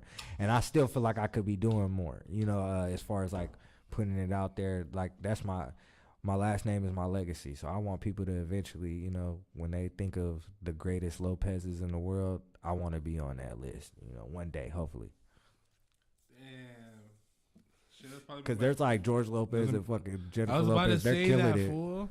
Like, people are gonna see the Lopez as like the George Lopez because they obviously could come like, that's you my know, deal. compare you. Yeah. Fool, that's so hard, bro. Now that name means a lot more than what I thought it was. You know what I mean? Like, it's not just your name. And there's other people, like I said, that I mean, like even the president of Mexico right now is a Lopez. You know, like, so when I see shit like that, it lets me know like, this name was bestowed on me for a good reason. You know, I was given my great grandfather's last name. Yeah. So I was gonna say something, but it sounds so rude if I said it. No, go ahead. Let her rip. Do you think because Jennifer Lopez has the fattest ass, she's a Lopez too? What do you mean? I'm just saying, because she's a Lopez and she has the fattest ass in the world, no? Yeah. I mean, I don't know about the fattest ass, because I was just in Texas, so I just see some crazy shit. Real? Yeah. But yeah. I'm sorry. Nah, it's good.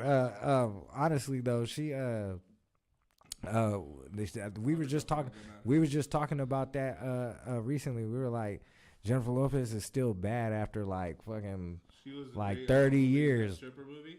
Oh yeah. The one with like Cardi B in it. Yeah. That shit was hard. Okay. That shit was hard. My chick was like, "Baby, you want to watch that movie?" I was like, "Yeah." Oh, okay. Okay, that's what's up. Yeah. I don't want to watch movies with you. No, dude, I'll watch movies. Yeah, you know, you're like, today I got time today. Oh, yeah, I'll see that one with you. Yeah. Okay, but other than that, shout out to the whole family, because I feel like when it comes to family, when we like say make it, those are the only people we think about, the only people we're gonna treat ourselves or treat to. You know what I mean? Like, I always have like this vision in my mind, and I manifest it where like one day I'm gonna be able to take my mom and my grandma to Paris, because like that's the type of girls they are. They want to go to beautiful places like Rome and Paris. Yeah, hell yeah. And just be able to fly them there. You know what I mean? It's just the type of shit. That's definitely. I can identify with that so much. Only my family. I'm not take fucking dumb friends. Like, yeah. If it's friends, it's because they work for me, bro. There's people who work for me. Those are my friends. You built something together. You feel me? I feel that on so many levels. Like, because I just had a talk with one of my OGs recently. He was telling me how, like, you know, he don't got a lot of the people that we used to have back in the day around him.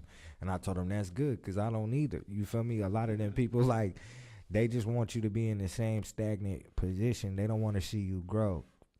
And then when you do grow, they think it's your job to to make them better. It was like, no, I had to make myself better. You got to make yourself better too. And when it comes to family, like I said, all I've ever had was my mama. So I ain't got no choice. This is, I'm rocking with her till the wheels fall off. You know. Was the first one to give you those $20 Oh yeah, for sure. And then it, like she done way more than $20. Yeah. my mom is a soldier. Like I'm talking, when people meet my mom, they trip. Like they're like, damn. One, cause my mom looks young as fuck. So like when people see her, they be like, is that your sister? And I'm like, no, that's my mom. Well, I get the same shit too. I'd be like, don't get punched on.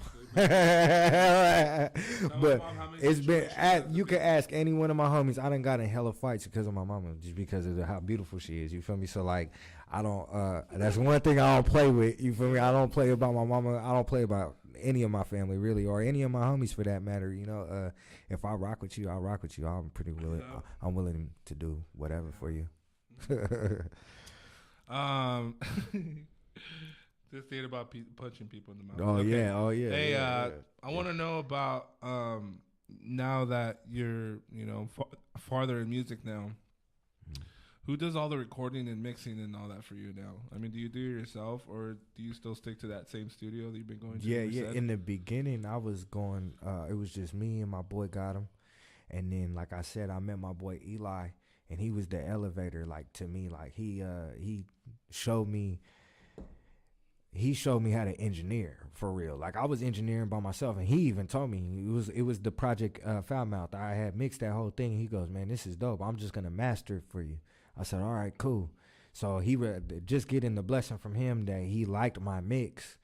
I was like, okay, but I still want to learn from you. You know, like I said, I'm a adventurist. I'm a seeker of knowledge. So immediately I wanted to like learn under him. I knew that he's recorded Kaylani and people like that, you know. So I wanted, to see what it was all about, like see what made his mind go, you know. And I started looking at, like, he taught me about vocal chains and stuff like that, and just, things that I wasn't even thinking about at all, like he just opened me up to a whole new world inside of the little Pro Tools suite, you feel me? And then after that, he kind of took over. He took over most of my, like, as to date, we got about 120 songs together. Damn. And we probably only dropped like 40 of them. There's hella songs in the vault?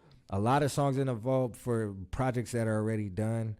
Because I'm a firm believer that, I don't want to sound like morbid or anything, but we just never know. You never know. Tomorrow's not promised. So I just want music to have for my daughter for later on. If she can't hear my voice anymore in the physical form, she'll be able to hear all of it later on. And I have. She'll be here for a long time. Oh yeah, for sure. Yeah. Like, granted, but that's really why I have so much stuff stacked away, because I'm like a very secretive dude. So I like showing people, like, hey, look, you gonna be able to hear this, but you can't hear it right now because I'm holding it for you. And they're just like, it's like, so. Like I said, there's songs that are definitely gonna come out of that list, but there's definitely some that and then some songs, bruh, like there's songs that I write that make me cry like a motherfucker. So like I can't put this out. I'm gonna keep this to the vest. But mine too, bro. Even all the ones that are fucking around songs, they still make me cry. Yeah. Oh yeah. For sure. Oh man, like that's what I mean. Yeah, exactly. It's about the effort and just what you put into the records. The records. I used to say before I had a kid, I used to say my records were my baby. Now that I have a baby, it would be disrespectful to say that, but honestly, that my records were my babies when I first did it. And now my records are like, like I would say just like my prized possessions. That every single one of them, every song that I write is a real reflection of what I'm thinking at that time. So if I say it on a record, I meant it for sure. Fuck. Hey, I got hella fucking lit on that. Hey, yeah, that's some fire. My boy wrote up a fatty. Yeah, it was alright. Now, do you produce too? You make your own beats, right? I have made beats in the past. I've yet to actually hop on one of my productions because I'm a perfectionist. So like I'm like I have them like that's another thing that's in the vault too. I got like some packs like but I wanna get that right because I'm like I said, I want to pay homage to the producers that laid the way for me to do it before, just to even fuck around, So when I do something, I want it to be legit, and so that way when people hear it, they're like, "Oh, he wasn't playing. He really came out with a whole little beat tape." But I see other artists around the area, the Valley, that are dope producers that I fuck with, like DJ 93. I see Shortage from Slow Burn. He be making beats. He's hard. Oh yeah, that motherfucker hard. I gotta get on one of his shits. I was about to say his beats are like a little bit different. Yeah, I got 2 records with them. I don't know when they coming. No, they're from Outwater, I believe, the Winton area. But they're hard as fuck. You feel me? I like the way. I mean, they may be from Merced. They from definitely that area for sure. But you guys are watching, hit me up, jump on the podcast. Yeah. I even reach out to make that happen because those are some cool, smooth ass cats. I heard about them through my boy Got Him. He did it. I was in LA doing a show with GB, and he was in the town doing a show with them. For the homie ROB. Yeah. Shout outs out to ROB. I remember they were yeah, they were all doing that show together, and they were the first ones that he told me about when I came home. He was like, "Yo, there's a little niggas named Slowburn, man. They had it lit." He was like, "I think we should fuck with him. Let's throw him on Now Fest." And I was like, "Yeah, let's do it." Like I said, I'm a team player. If my captain's telling me that they raw, then they must be raw. Yeah, exactly. So I went and did my due diligence, looked at their videos, and I thought they were dope. I thought they were some dope. They're fresh air to the Valley for sure. It's something new. Me too. I appreciate you putting me on the Drip Fest too. Oh yeah, brother. And man, when I met you and I seen you, man, I'm telling you that day you graced the stage, man. I'm big on that. Performance is my everything. You feel me? I love performance. Performance is the biggest part of what makes me do this shit. That it was literally the only reason why I get up every day to do music, because I hope that one day I can hit another stage. That's literally why I do it. So when I seen you do your shit though, oh my God! Thank you, bro. Bruh, you had it lit. You feel me? Because I now that's why I said you really you made me want to step up I wanted to be. You made me, like I said, I'm big on being proud about our culture, but you even made me more proud. You feel me? Because you went out there and really just were yourself, and that shit just, man, I'm telling you, that shit made me feel like. After I got off stage, you told me that you're like, bro, you gotta put me on some more Mexican. No, bro, for sure, bro. I think it was music wise or something. Yeah. I told you I wanted to rap in Spanish. Yeah. I think I told you that at the meeting too. Yeah. I was like, I want to rap in Spanish one day because, like I said, like I love our culture. Yeah. Like I said, even if I'm learning in my later years, I'm always gonna respect where I came from. So. But bro, you set it off that night. You feel me? And then that crowd was perfect for it, because at the Snow the Product shit, damn near half the crowd is nothing but Latinos. There's like 30, 40 Mexican flags in the crowd. You feel me? And when you went out there, they were loving it, bro. It was lit. That's what I said. I remember telling them, "You guys want to hear corrido?" And then everyone was like yeah, bro. It was crazy, bro. It was insane, and I love that. You feel me? And then, like I said, that it was a good cast of people that were on there, because we were all different, and for that crowd to accept all of us and all of us to have fun. Well, you went crazy too, bro. I feel like your energy went crazy. You went all the way to the top. Oh man, like, bro, I just like I said, I get so excited, like I get like, and then plus my mind's going like, I'm like, all right, I got to set up my camera. And then I got my boy, he's setting up his camera and getting ready, and then he's going to perform with me too. So I'm like just making sure everything's right. And then plus the promoter, he's on me because he's like, "Hey man, you the cameraman, but I gave you this shot. You better get up there right now because the show got to keep rolling." So there's a lot of pressure going on. But once you see that crowd, bro, once you up there in front of all those people, it's just, there ain't nothing. There's no other place. Thank you, bro. To your moms too? Oh yeah, bro. That was. Love you, Mom. Oh yeah, man. Like that's what I said. That's really, man. Me, if you know me and my mom, we had like a very hard like mine and hers was because it was just me and her. You feel me? Like learning off of each other. So, I wish you could do that too, bro. My mom needs to be coming to my shows more. And what I learned too, because my mom was she was the one that kind of checked me. She was like, I want to go to these shows too. You know, I was like, oh, okay, like I didn't know you really want to step out with me like that, because I, you know what it's like out there, man. This shit get wild, you know, like but she told me, like, you know, if I want to come support you, I want to be able to come support you, and I 100% respected it. So I eventually just started to learn to like find. I just learned, okay, you got to find a way to make it happen, and then honestly though, when she's there, it's the most stressful. Like and not because I'm nervous to mess up on stage. It's stressful because I'm thinking in my head, okay, where my mama at?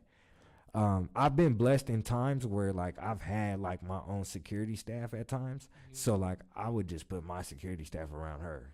Like I'd be like, yo, y'all go watch my mom. Like y'all ain't even gotta watch me. Just watch her. If she want a drink, she want anything, get it for her. You know. So that's really like I said, I treat her like the real queen. If she wants something, my team knows.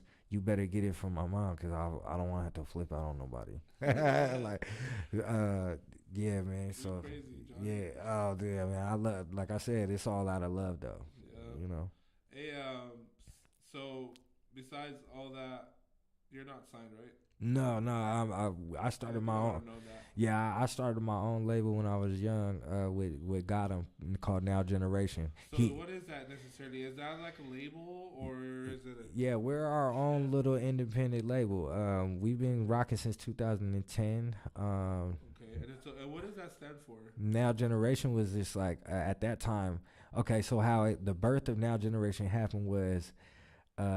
Gotham had his own label. That's when I met him. He had his own label with another company, another Indian gentleman, and they were pumping a lot of money into what Gotham wanted to do.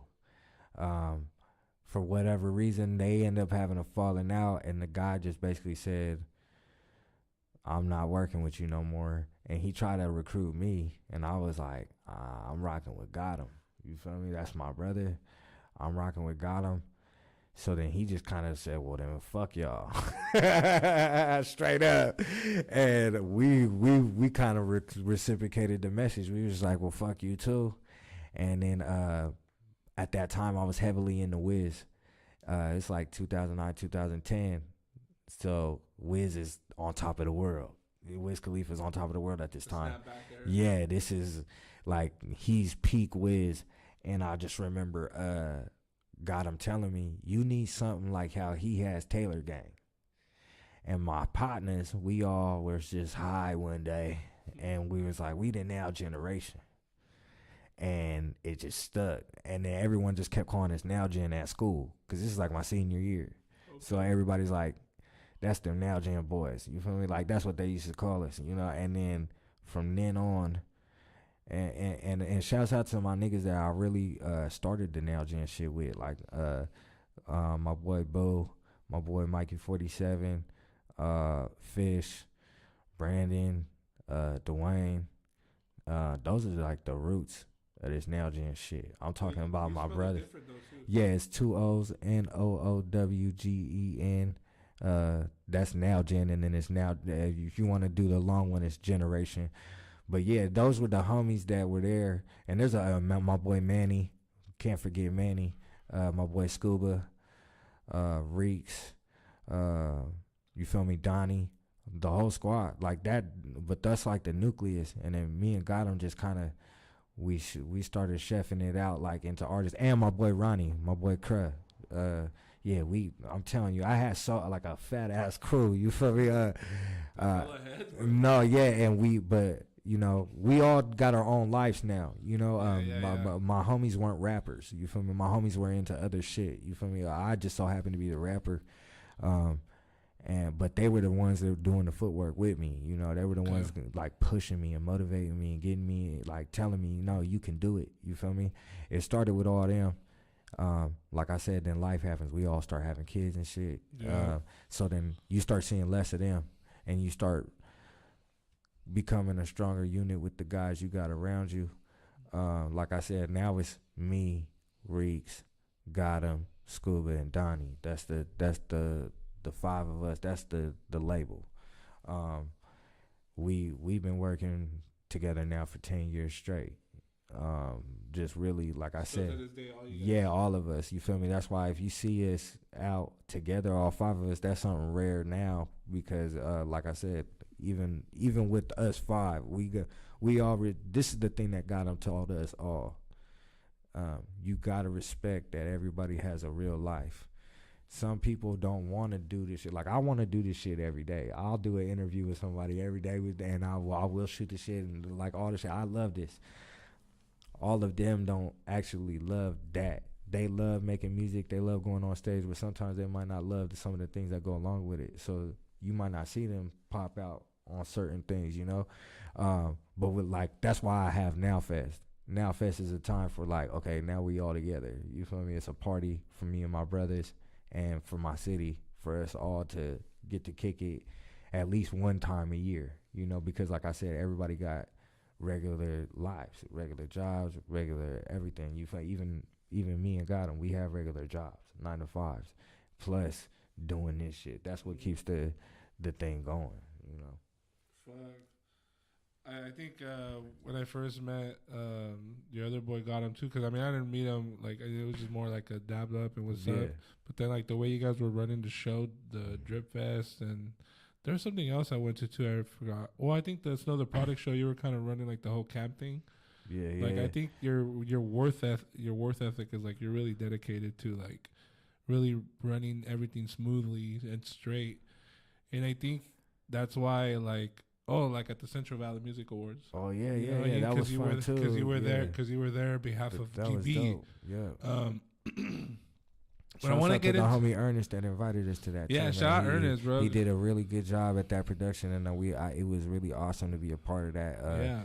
I'm coming for that Promoter of the Year spot this Let's year. go. I'm just saying because I've been putting in a lot of work with GB and Esquito. Those are two of many dope Latino artists, but I'm telling you, I mean, the numbers speak for itself. You got GB with 19 million streams last year. You got Acito with 22 million streams. I mean, what else? I mean, anybody that's watching this, I want y'all to see like they're the bar. You got to look up to them and see that, man, it's possible. People from little areas like ours can do it. You know, you just got to have that drive. You feel me? Yeah, but how did that happen, bro? Because I mean, I just want to know now. Like, how they did it, how they did it, or like no, I want to know. Shows. Tell us the story of how it came to where you became Ghetto Boys manager. We go back. So you know GB for a long time. We've known each other since we was kids, and it was always passing. Like, what's up? Like, you know, just kind of seeing each other along the way. We like I said, I've been doing music since I was a kid. I really didn't know he was into music till I opened up for Snow the Product my first time. I opened up for her in Modesto. Yeah, Fat Cat. Yeah. I was supposed to do that show too. Okay, yeah. I ended up opening up for her there, and he hit me for some tickets. He's like, I fuck with Snow the Product. That's like one of his favorite artists for real. He was like, bro, I'm trying to get some tickets. So he bought some tickets off me. He showed love. And so he went to the show? Yeah, he went to the show. He was there. And we even talked in. I was telling him on the sideline, like, hey, bro, you finna be out here doing this shit one day. I already know it. Like, I was telling him that back then. I was like, I already know you. Because he was getting numbers as Insane back then. That was his rap name back then, Insane. And he was getting numbers back then, 100,000, 200,000, 20,000. And people from my hood, my area, we ain't never seen no shit like that, you know. And but he wasn't getting the credit for it, and for whatever reason, you feel me? I mean, we know the reasons, we know the truth. But honestly, you know, just keeping it straight up, he had to persevere through a lot of hoops to even, you know, get to the level he's on right now. So I gotta respect it. I gotta commend it. And by the time me and him crossed paths again, I was already doing the shows and doing everything. So he was like, he didn't really have that. And I would ask him that just as a curious homie, like, hey, like, why aren't you on all these lineups that I'm on? Because, like, I think you deserve to be on them. Shit, and like I said, I'm not a hater, so I'm like, shit, in my mind, you deserve to be on this more than me. You feel me? And he was like, well, shit, I kind of need somebody to fuck with me on that. And I was like, well, I got you. Let's see what I can do. And ever since then, it's just, man, we've been making racks together. You feel me? And that's like I said, we both were able to help each other elevate. He helped me elevate my business acumen in like dealing with bigger people.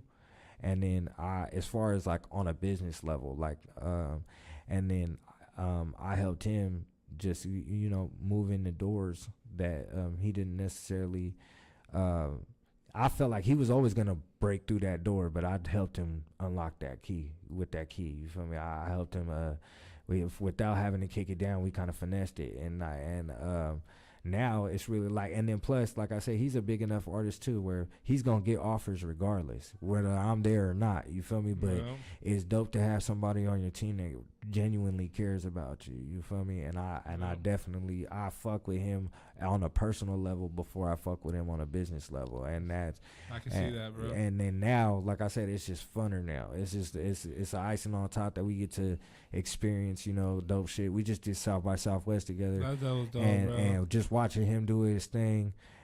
Shouts out to Thizzler for having the homie over there, because he killed it.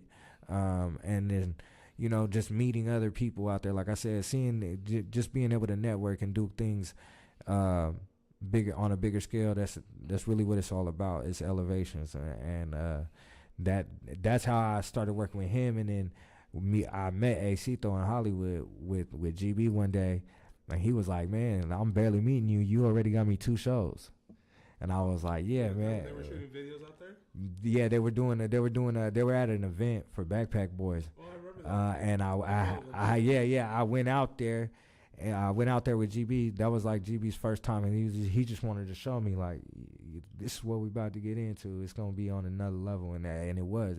Ever since that day, it's been elevation. So You manage Josito as well.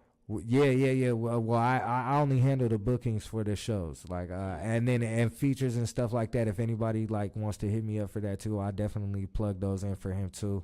Anything Anybody listening right now? Yeah, if you want to rock with them and you want anything to do with them as far as shows, I'll lock that in. And I need a book GB for a show. Yeah, man, that's what that. And bro, they're really humble guys. That's the best part about working with them, man. They talk to everybody. They fuck with everybody.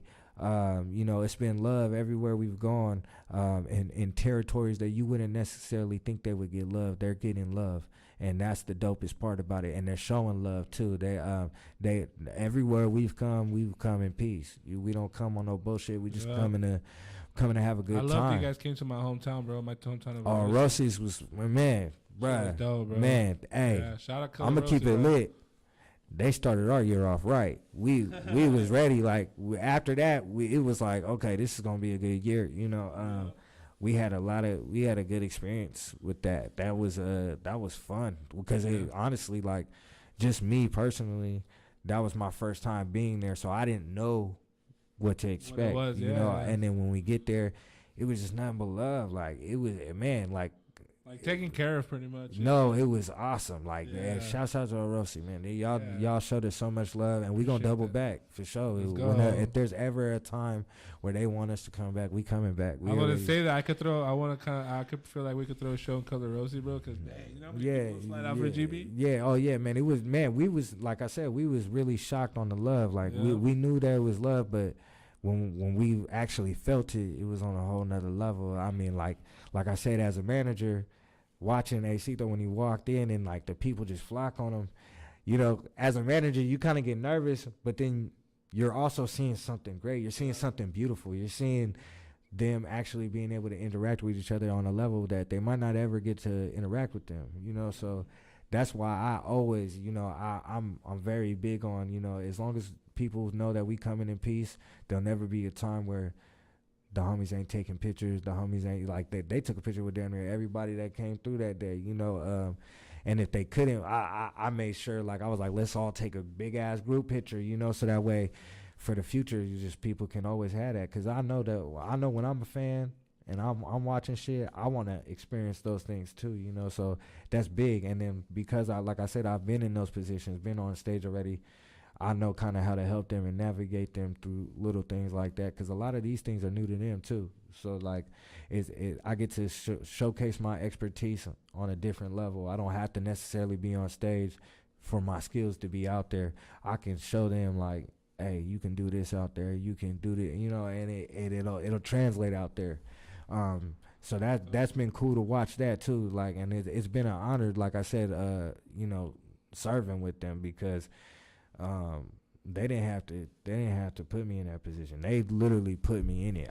It wasn't something. They're going far, bro. Yeah, no, for sure. They put me in the driver's seat, and I just been trying to do what I can with it. You know, that's really that, and they're doing so. Like, it goes beyond the music, man. Community shit. They're doing, you know, backpack drives. You know, toy giveaways. You know, that's why you know. GB for that side too, bro. Yeah. As an artist, bro. Not a lot of people do it like GB do, especially at an early. Yeah. Time in his career. Yeah, for sure. So and imagine what he's gonna do in the future. Oh yeah, man. Like I said, he's one of those people. Like I said, in my mind, when I look at Red Alert in general, not just the homies. I'm talking all of them. That are bar. You feel me? They're setting a different standard that people aren't really used. People are scared because, but people are scared because they're so skilled. Yeah. You feel me? That's what it is. They usually, yeah, for sure. But and they're from Northern Cali. I feel like their skill level is just so like something that people have never seen before. Even me, I'm sitting in it, bruh, and I'm watching it, and I'm like, yo, this shit's crazy. I've never seen nothing like this. That's why I said it's an honor to watch it and watch it unfold and be even a small help in any way. Like I said, I'll help any one of those artists if they needed it, because like I said, they do get a bad rap. They don't get to step into certain buildings that, you know, like me and you've been fortunate to step into. You feel me? Bless you, brother. So that was my big thing. That was my big task I wanted to take on, was I'm gonna get them in these buildings. You know, they deserve to be in it, just like yeah, I ate it one time. I felt like they deserve to be in it just as much as one of us. You feel me? And like I said, I've worked out deals with management and other venue managers and stuff like that to help alleviate their stress too, to let them know we come in peace. You know, it's never gonna be, you're never gonna hear no production that I ever do with them, and it's gonna be no funny business, no, you won't even feel no danger. You feel me? So if you know that I booked it for them, just know there's never gonna be no danger involved. We just gonna be having a fucking party. Let's go, bro. That's dope, bro. I love to hear that, man. Call prepare to take shots. Now, another thing too. I bet you GB keeps you busy, huh? Oh yeah, for you sure. Guys talk daily? Yeah, for sure. If not daily, for sure weekly. If we're not talking, we definitely, you know, because we got a lot of other things in the works that we're trying to do for our community. Merced is a big topic for both of us, you know. Yeah, I was gonna ask you something. And not just Merced, the Valley. Like we really trying to bring everyone together. So like that, we realize that that's just gonna take time. But we still do work on that every week. You know, we got something really big for Merced that's about to happen that we're trying to do right now. And we're actually working with the city of Merced to do it. So that's really like our big project right now. Our big project is, you know, we can't announce it yet, but when we do, I'm definitely going to slide you the information for that. I'll tell you what it is off air for sure, though.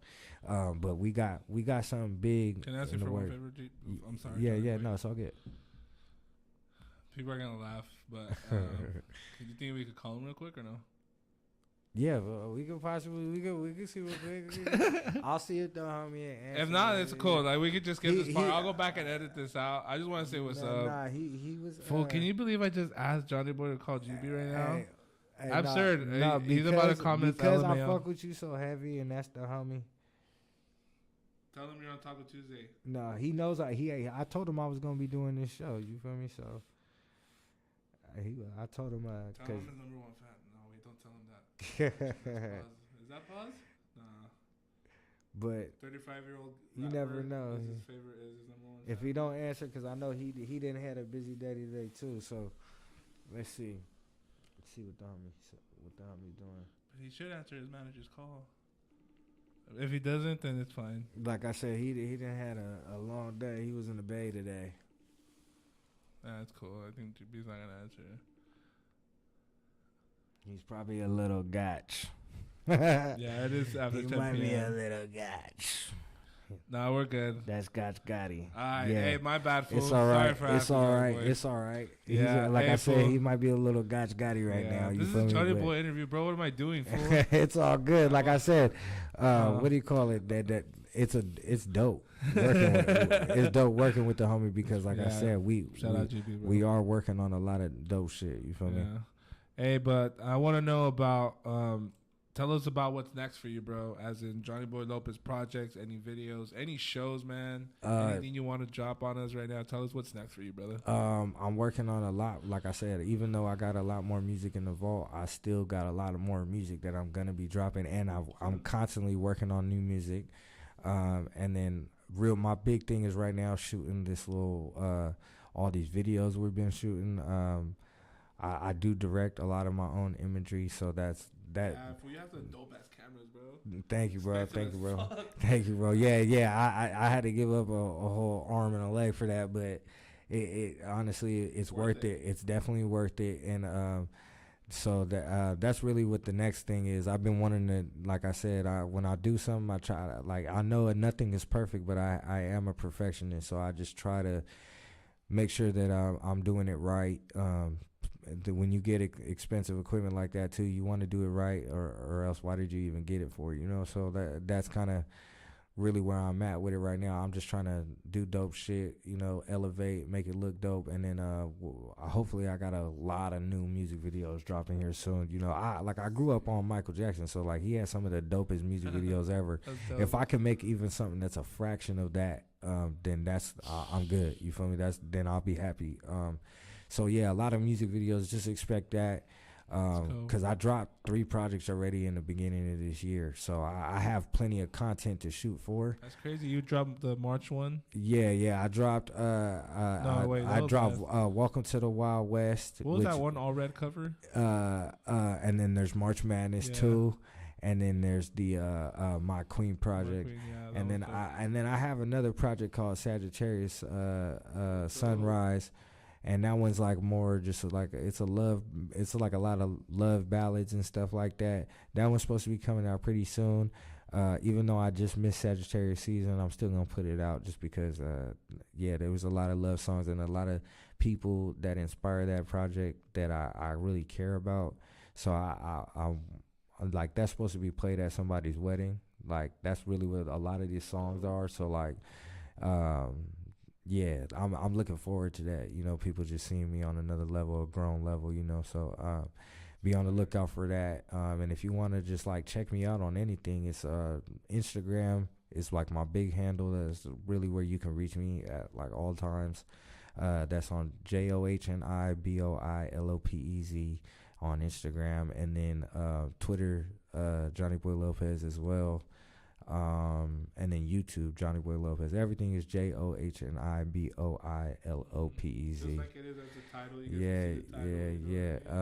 And then, man, and then hopefully in the future getting to work with you, man. But I hope we can lock something in with, like, get some music done, get some videos. Yeah, we need to. Because honestly, like I said, when I seen you on that stage, bro, I can instantly see it. I've been around for a while, so like when I see something dope, I know right away, like, exactly. Yo, it's undeniable, and you gonna be doing so much, like, bro, you about to take over the world. I can see it. So I hope you just keep elevating and doing your thing, because man, just seeing you. My homie Julio's the one that put me on to the Born Evil homies, like, so like, he's the one who told me about what they had going on, and then seeing you click up with them, I was like, okay, that was like a perfect fit, you know. So like I just seeing what y'all are being able to do together, I love that, and seeing, you know, your guys' platforms grow. That's what it's all about. So I hope, you know, you continue to do that. I can't wait for the sauce. Yeah. Man, you got the sauce coming, the food. Yeah, you got videos coming out. I got a lot of shit doing. Oh man, like man. I'm looking forward to everything you got going bro. too. And like I said, if there's anything, you know, you need from me, you know, tap in. I'm gonna pull up to your shows. The only guy who raps likewise and has too. taco truck. Yeah, we need to make that when you get your taco truck, and if it's before the Now Fest, you got to come to Now Fest in your taco truck. Yep, I'm gonna have to like be serving tacos the whole time, and then you're like, and then hit Gemini, the stage. you go up in 5 minutes. Yeah. All right, take off my fucking. Yeah, apron. we're gonna do all of that. You feel me? Like because, and then we're gonna take care of you. Like I said, anytime you come into town, you just let me know, because like you my brother. I really Appreciate rock with you on a different level. You feel me? So I appreciate you, my brother. hell yeah. Same likewise here, bro. Yeah, And Color Rossi. Yeah. All right, yo, Johnny Boy Lopez, man.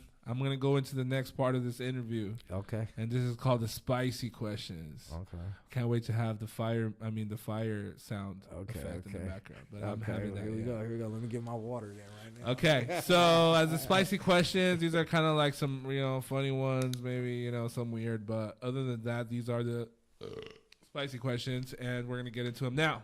Okay. Now, the first question, as in the first one. What is the last thing you do before you go to sleep? Kiss my daughter on the forehead. Let's go. See, I love everybody's answers because it's either there's either people that say, okay, and there's two answers. Thank though. God. You know? Yeah, there's two answers to that. Yeah, because when I have my daughter, it's kiss her on the forehead, and then I go to sleep and go to bed. But when I don't have my daughter, usually right before I go to sleep, I just smoke something and I just crash out, knock out. So that's me. Yeah. I either smoke like crazy, not crazy, but like take a fat rip, and then once I feel like where I'm like knocking, I'm like okay, and then I just walk to bed all. Yeah, so that's a 2-part answer for sure. Like I said, when I have my daughter, when she's with me, I love is like, dude, like you already know that's my obsession. That's my baby. If you could work with, I think I want to love your answer on this one. If you could work with anybody, dead or alive, who would you want to work with musically? Oh man. Yeah, I want to know who you would love to make music with. Oh man, give me two. Just because I was about to say, there's like so many too. Like two. I would make a whole album with so many people, especially a lot of people that have passed away. Like there's so many artists that I wish were alive that I could have worked with. Obviously, I guess everyone that knows me knows this is a given. If I could have worked with anybody, it'd probably be Michael Jackson. Fuck, I knew it. Like it'd be Michael Jackson, and if not Michael Jackson, it'd be Prince. Both of those are my favorite artists from the beginning of time. That's like. We'll consider both of them one. Yeah, they're both like the same. They're both like the same. One. But if another one, if it's like I had to have it. Because I'm almost good with Tech Nine just being my favorite rapper. Because I don't. But if I could get on a song with him, that'd be dope. But I would have to say maybe like Tom Petty or Kid Rock. And those are two totally different artists. Like, Tom Petty is really like my grandpa. Shouts out to grandpa. He's the one that put me on to Tom Petty. He just made so many hits. I'm talking Free Falling, Running Down a Dream. You know, the list goes on and on. He has so many hits that were like, to me, to this day, I'll hear on like rock stations, and they play them over and over and over again. So like, Tom Petty's probably my hidden gem, like, because he could play the guitar, sing with me, and then I could come on rap or sing with him, you know, like it would be something people probably really didn't know that they loved until they heard it. So that's probably like honestly my dream feature right there is Tom Petty, and hopefully one day I can buy some stems or something from his estate, because that would be dope, like if or something, yeah. It's crazy how you mentioned Michael Jackson, Prince, and him, because I feel like that's all you. I always feel like people's main influence or their top fives in their who their top five is like kind of like their stirring pot of who they are as an artist. For sure. Yeah. Definitely. I model everything I do off of those people. Even like I said, Kid Rock, like that aggression you see me with, when you see me with that kind of like I don't give a fuck, and that literally comes out on stage. Like I'm not always like that, but when I'm on stage, I really don't. I don't care because I just want people to know like I only come to have a good time and rip your fucking head off with entertainment. You know, that's really how I come at it. So, but that comes from like Kid Rock and just that little, you know, like even like a Lit Biscuit and like, you know, I grew up on a Corn, you know, like all that. Rock. Yeah. Fucking alternative rock. Yeah, rock and hip hop are synonymous Hardcore. together because they were both rejected by mainstream media at the beginning. You feel me? Yep. So they'll always be hand in hand. They'll always be the brother genres. You know, the brother sister, whatever, how you want to say it. You know. All right, Johnny boy, this is gonna be dope. If you could get in the wrestling ring with one wrestler, the WWE, Here we go. Who would you want to get in the wrestling ring? I fucking love this question. Come on, oh shit! I was just watching wrestling interviews and like the best promo cuts and the entrances like for like WrestleMania and shit. So I'm all for this conversation right here. If I can have a match with somebody, Yeah, exactly. Holy shit. I would have to have a motherfucking like it would have to be like a, you know how they had a chamber match where it's like a bunch of us, because I can't just fight one of them. You know, I want a piece of all of them. I want to know. But if I had to pick like 5 off rip that to be in the chamber with me, The Rock, Undertaker's my favorite wrestler, so the Undertaker be in there. Stone Cold, Kane, and Triple H. I want to fight all of them at the same time, and just I'll probably lose. Obviously, they the goats, but I would still just love to grace this stage with all of them, like the ring. Like that would be insane, bro. Like who do you think has the best move, bro? The best finishing move? Okay, now you getting into something that's a little bit more technical. Like I love the Swanton Bomb. You feel me? Like I love Jeff Hardy's Swanton Bomb. Like that's like the coolest fucking shit to me in the world. Like I used to love that. Yeah, and he would jump off of anything. You feel me? Like he'd jump off the Jumbotron if he could. You know, like that's how insane. And I was very big on acrobatics when I was younger, like watching it. Like, you know, I was never able to do. I wasn't athletic like that, but I played basketball. I couldn't do flips, you know. But watching the Hardy Boys and seeing what they were doing, I thought they were just like next level, doing shit that, you know, not that's everybody why can so do. Respected, bro. Oh yeah, they literally gave their bodies to the game, you know. So that's but like I was telling you earlier, my favorite wrestler is the Undertaker. He's my favorite. Cool. And he's the man. Stone Cold is top 3. Gotta be in the top 3. He has to be. Still have to get the 316 title somewhere, but one day, I don't know. One of my roommates, he's a super fan of Austin too. Yeah, like he got Austin everything in his room. That's what I've been wanting. I've been wanting an action figure. Yeah, like at least a pretty good size one for my room. Yeah, dog. Like so but I love that question. You feel me? Because I don't get too many wrestling questions, and I fuck with wrestling. I remember my stepdad took me to go see wrestling when I was a kid. Yeah, me too. And bruh, that like changed my life. Like, it was I like saw Batista. Oh, that's sick. And Chris Benoit before he died. Oh shit! Like 2 months before he died, bro. Dang. Okay, so that was a while back then too, for sure. Yeah, I got to see China. I got to see Mick Foley as Cactus Jack. He fought X-Pac that night. I forgot X-Pac. Yeah, there was X-Pac. The Rock was there that night. It was insane. It was right there in Fresno at the Selling Arena. Yeah, mine was here by Celia. Yeah, okay, that's sick. Like when they come and stop at the Valley cities, I feel like they're more just intense. I don't know what it is. Like everybody's just hella into grimy, it, bro. Yeah, everybody's just into it. Like it was the best experience I had ever felt. We were sitting up at the top, and I remember my stepdad was like, "Nah, we're going down there." So we walked down to the floor. We went all the way down. He lied. I don't know how he did it. He was like, "Oh, we're sitting over there," and they let him through. So he takes me and my uncles were all walking through. I just remember my dad. Well, shouts out to my dad, my dad Hector. He's like pulling me through the crowd, and my uncle Eddie and my cousin Eddie and my cousin Joe, they're all walking through the crowd and shit. And then I just remember looking up at the ring and Edge was up there.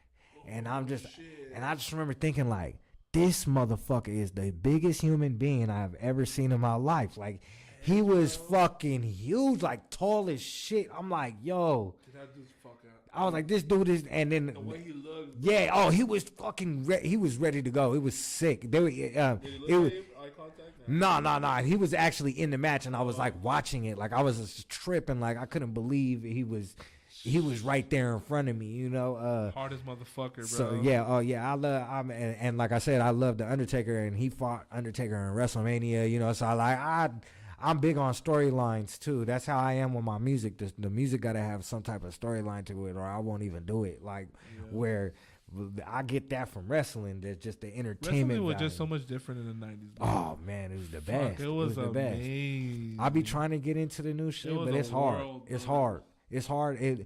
They be having to bring the old cats back for me to actually watch. You know what I mean? But I'm on YouTube and watch some of the old matches, and they're just still amazing. Next level. There was next level. The Rock fucking fought Stone Cold.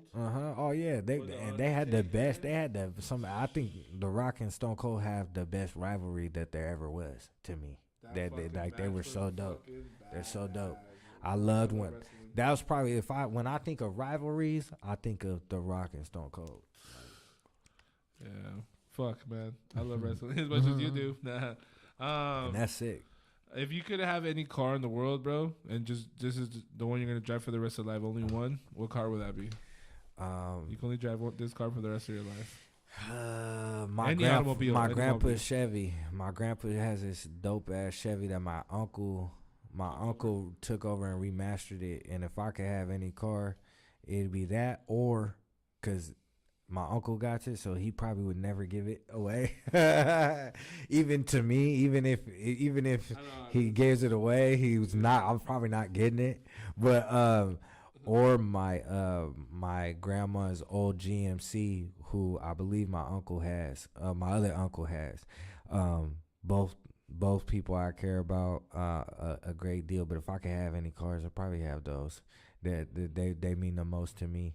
The GMC's dope, and I as a kid used to always want to trick it out. Like I'd be like, oh man, I'm gonna put some rims on this thing. I'm a matte black the GMC out. You feel me? Like so, like I definitely had little plans. So like those were always my fantasies. Like you know and they're good, dependable cars. They're American made, dope cars. That it was just dope. But if I had like a fantasy car though, Mine's a tour bus, bro.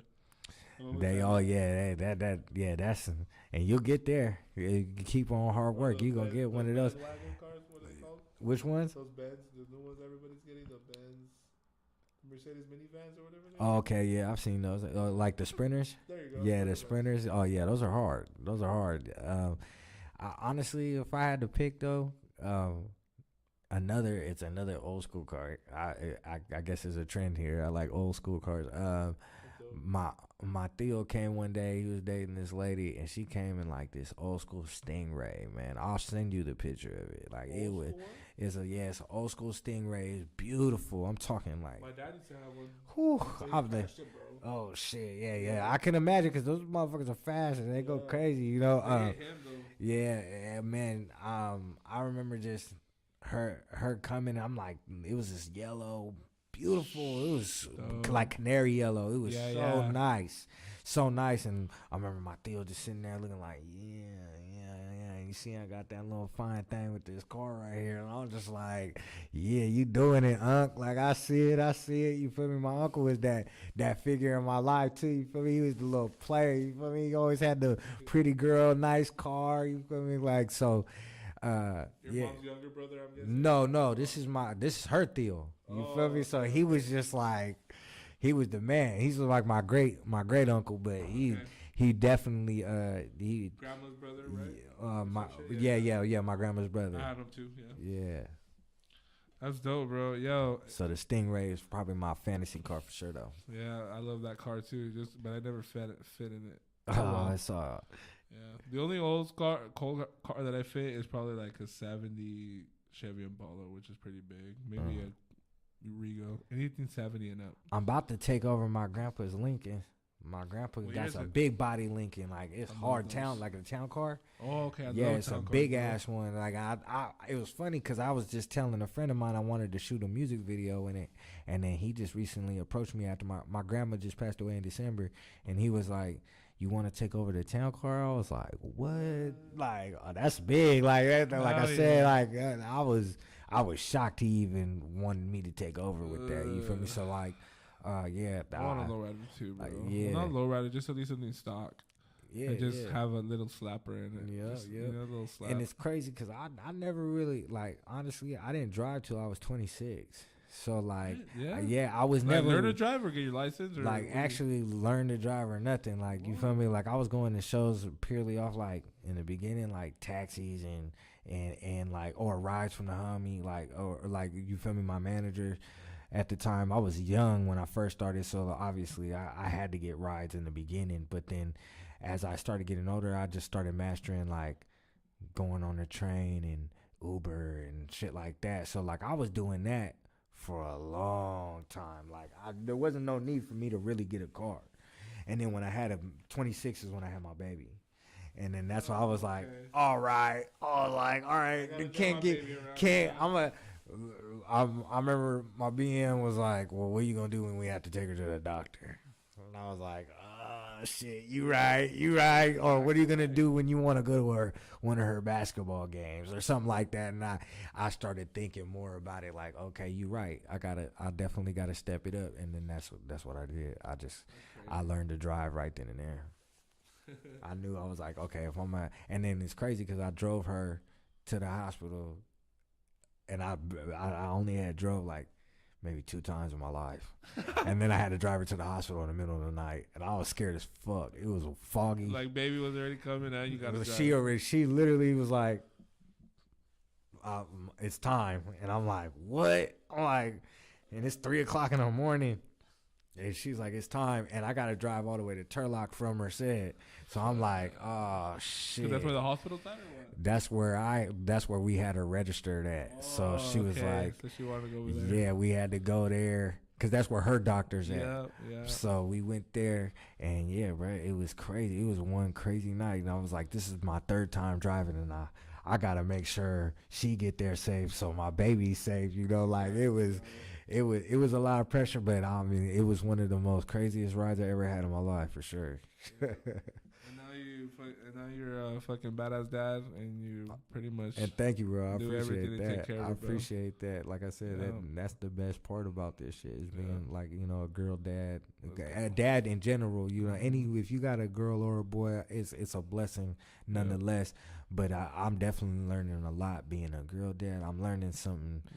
Like more things about myself than I ever even imagined, and that's because I didn't really have that. So now that I got my kid, it's like I'm trying to instill things that I didn't have. You feel me? So that way she could see life a little different. Oh yeah. Well, and I had it. Don't get me wrong. I had a stepdad. You feel me? My stepdad stepped up too. Don't get it fucked up. He did everything he could to you feel me, make sure that I had as much of a normal life like my siblings had. You know, so I definitely had that. I don't want people to think it's he grew up without a dad or it's no. I had a father figure for sure, and then I have many other figures for sure. Like you said earlier, you alluded to like my mom's little brother. Him though, he's the biggest, like one of the biggest influences I had. Like yeah, me too. He was in the Air Force. You feel me? So like for like 20-something years, so he showed me. Like when you were saying how like my attention to detail and like wanting to get like the show right and shit like that comes from learning from him. That comes from seeing like, he worked himself up to like as high as you can go in the Air Force basically. So like having that kind of an inspiration, somebody who like is really like very on point and just very and well respected and not feared. He was always respected. Anybody can be feared, anybody can be, scared to, say something to somebody and or have their opinion not be heard. But for a person to be humble enough to hear people's opinions and actually, you know, give a fuck about people and not turn people away, that takes a certain type of individual. And my uncle is like that. He fucks with literally everybody. He don't care what race you are, whatever. He fucks with you if you're a good person. And I learned that through watching him and other people in my family. But he, like I said, did it on a crazy level. Like, I'm seeing him in the government doing next level shit. You know, he's going to Iraq all the time. He's just doing shit that, like, sacrificing shit that I never, like, we're lucky to be doing here a podcast because of some of the sacrifices he was making. You feel me? So, like, that right there is kind of why I take my job so serious, because I'm like, shit, if we didn't even got to do half the shit that they had to do, you know. So now I just, you know, I want to fulfill the right, you know, destiny for people that, you know, like I said, lay the foundation for us to be able to be artists, you know. Family is everything. Family first.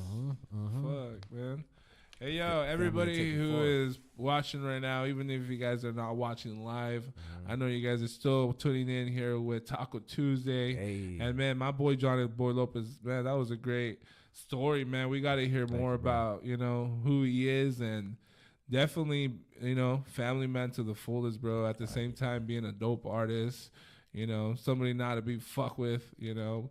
And we ate tacos. Well, he ate them a little bit later, but it's fine. But they were fire. Yeah, exactly. So I was very happy when I got here. I was very hungry, so that was perfect. I'm happy you got here safe. There's no rush in here because, you know, there was a storm today, man. There's been a storm. There's been a storm. Yeah, it's been a storm for like months now. Yeah, prayers for all the valley, bro, because man, some of our cities are getting underwater.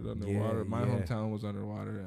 Merced was too, man. It's crazy, man. Just seeing all that too. Just like I said, when it's shit like that comes, you realize how big community is and how much you need to help, you know, your neighbors. So that's really what we're trying to do. Make sure we all of us in the valley, you know, we got to help each other, especially in these hard times. Yeah, man. Shout out 559-209-661, man. Everybody, because we're all being. Can I say something about the 559 real quick, man? Yeah, of course. As somebody from the 209, 559 has always showed me mad love, man, and I just want to say thank y'all, because y'all have always like really showed me love as a family member. Like everybody from the 559, I fuck with y'all heavy. Like every time I come out here, it's nothing but love. Like every city I've been to in the 559, it's been nothing but love. It's always been just genuine, you know, us fucking with each other. And I learn a lot about this area through, you know, some of the artists that live here and frequent here. So being able to be out here and learn about the culture that goes on out here, you know, I really truly appreciate it. You feel me? Because I know it's very, you know, it's very hard to win certain people over here, but like I said, across the board, it's been nothing but love, and and it's the same way with us. If you ever, like I said, you ever in the 209, you know, we're gonna make sure you all right. You feel me? So, and I appreciate you, you know, you feel me? Because you've been heavy on, like, even when I met you, that's why I fuck with you too, because you're so proud of where you come from. You feel me? Like, you was repping your shit just as hard as I was repping my shit. Like, to me, that's dope. You feel me? So, seeing somebody that's proud of where they come from, that's what it's all about. Let's go, bro. Yeah, shout out to the fucking 209, bro. Hey, because we used to be the 209 too, bro. And like I said, the all that, there's history. You feel me? We all together. Right now you're looking at the 209 and 559 sitting in one table, bro. You know what I mean? Some of us doing some of the biggest shit. I mean, we really did put in that work in, man. We're chasing our dreams, bro. We're gonna continue to chase our dreams. You feel me? God willing, we keep elevating. That's all. Like I said, that's what it's about. We all get to enjoy this shit with our family, our friends, and then let's go, bro. You know, me and you gonna definitely do a lot more. People gonna see that. You know, we ain't gonna talk about it. We gonna be about it. Yep. Hey, man, and for everybody who's tuning in, or listening, watching, man, hopefully you guys get inspired by this, because, man, definitely I want to, you know, root for everybody doing it right now, man, whether it's music, whether it's a clothing brand, whatever you're chasing, man, you want to, you know, get that bag, you know, let's get it, man. Let's get it, man. Believe in yourself, bro. I mean, there's more behind the scenes, you know. as long as we just keep going, bro. Yeah, I'm man, high as fuck. You gotta go for it, man. But no, you're right. You gotta go for your dreams. You gotta go for it because we only get one life. You feel me? So make the most of it, for sure. Yo, great motherfucking episode. Another one with my boy Johnny Boy Lopez. You know, I want to tell you again, bro. I appreciate you for sliding through, bro. Thank for real, you, bro. man. It's been definitely one of my favorites, bro. I always like to remember some of my favorites. I mean, they're all my favorite, but man, Johnny Boy Lopez is one that definitely, you can tell by how much time we've been here. Oh yeah, man. Yeah, and you know like what I said, mean? I could It's chop overdue. game. I could chop game up forever Yeah. too. Like man, like Yeah. this is what I said. This is what it's about, really. For like, real, man. We get in these spaces and get to talk to each other and get to Yeah. learn from each other. Yeah, I'm happy we got to get this, Yeah. you know, out the way. At least the podcast, because we're gonna get more in the future. Yeah, man. Yeah, You for know? sure. Hell yeah. Hey, and, again, man. And I gotta get you like, cause I have a little podcast on my own too called the Indie Experiment. Yeah, I remember that. And what do you call it? I just took a little break from it, but I'm gonna be coming back pretty soon too. Let's go. And you I'm already sliding, know. bro. Yeah, we need you on that. We Let's definitely go. need you on that. Let's go. I got a little deal with Three Giants Media, so that, we're gonna be doing something with them for the podcast, and it's gonna be upscale. So I can't wait to bring you on the new set for that. It's gonna be dope. Hell yeah. Hey, yo. Thank you, man. Everybody who tuning in you. right now. We're Taco Taco Tuesday. Tuesday, man. Everybody make sure you guys add my boy Johnny Boy Lopez on all platforms, man. You guys already heard it here first. If not, rewind it. Look for it in between wherever the fuck you guys are watching at. Shouts out to And, Born Evil, man. Yeah, hey, appreciate you, man. Hey, other than that, yeah, you guys have a good night. I mean, this has been another episode of Taco Tuesday podcast show. Make sure you guys tune in on Thursday for the Tragos Thursday. Yes, we have another podcast this Thursday. We'll be back with Kinsey Rose. And then Saturday we got Cyber Saturdays. We got a crazy lineup, bro. So this Saturday we got a show.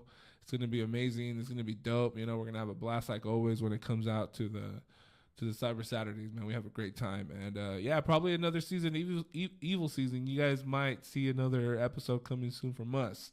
You know, with my boy Matty and Carlo and my boy Louis. So yeah, man, stay tuned for all that. One more thing before we go. Quick shout out to the sponsors, Paisa Brims. Make sure you guys tap in with Paisa.brims on IG if you guys want to get some dope, you know, drip for the cachuchas. I know I got one right here. You guys see it? Yeah, it's the sombrero. It looks like Chalino sombrero. You know what I mean? That's why I kind of have it on.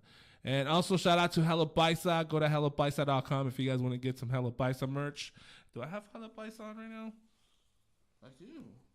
Look, I have Hella Paisa on. Go to hellapaisa.com and make sure you guys cop this shirt for me. Please get it because they do have fat size. Other than that, you guys have a good night. And we're out, bitch. Thank you guys. Okay, I'm done. Yeah, but I need to let you guys go so we can smoke some mota. Thanks, guys.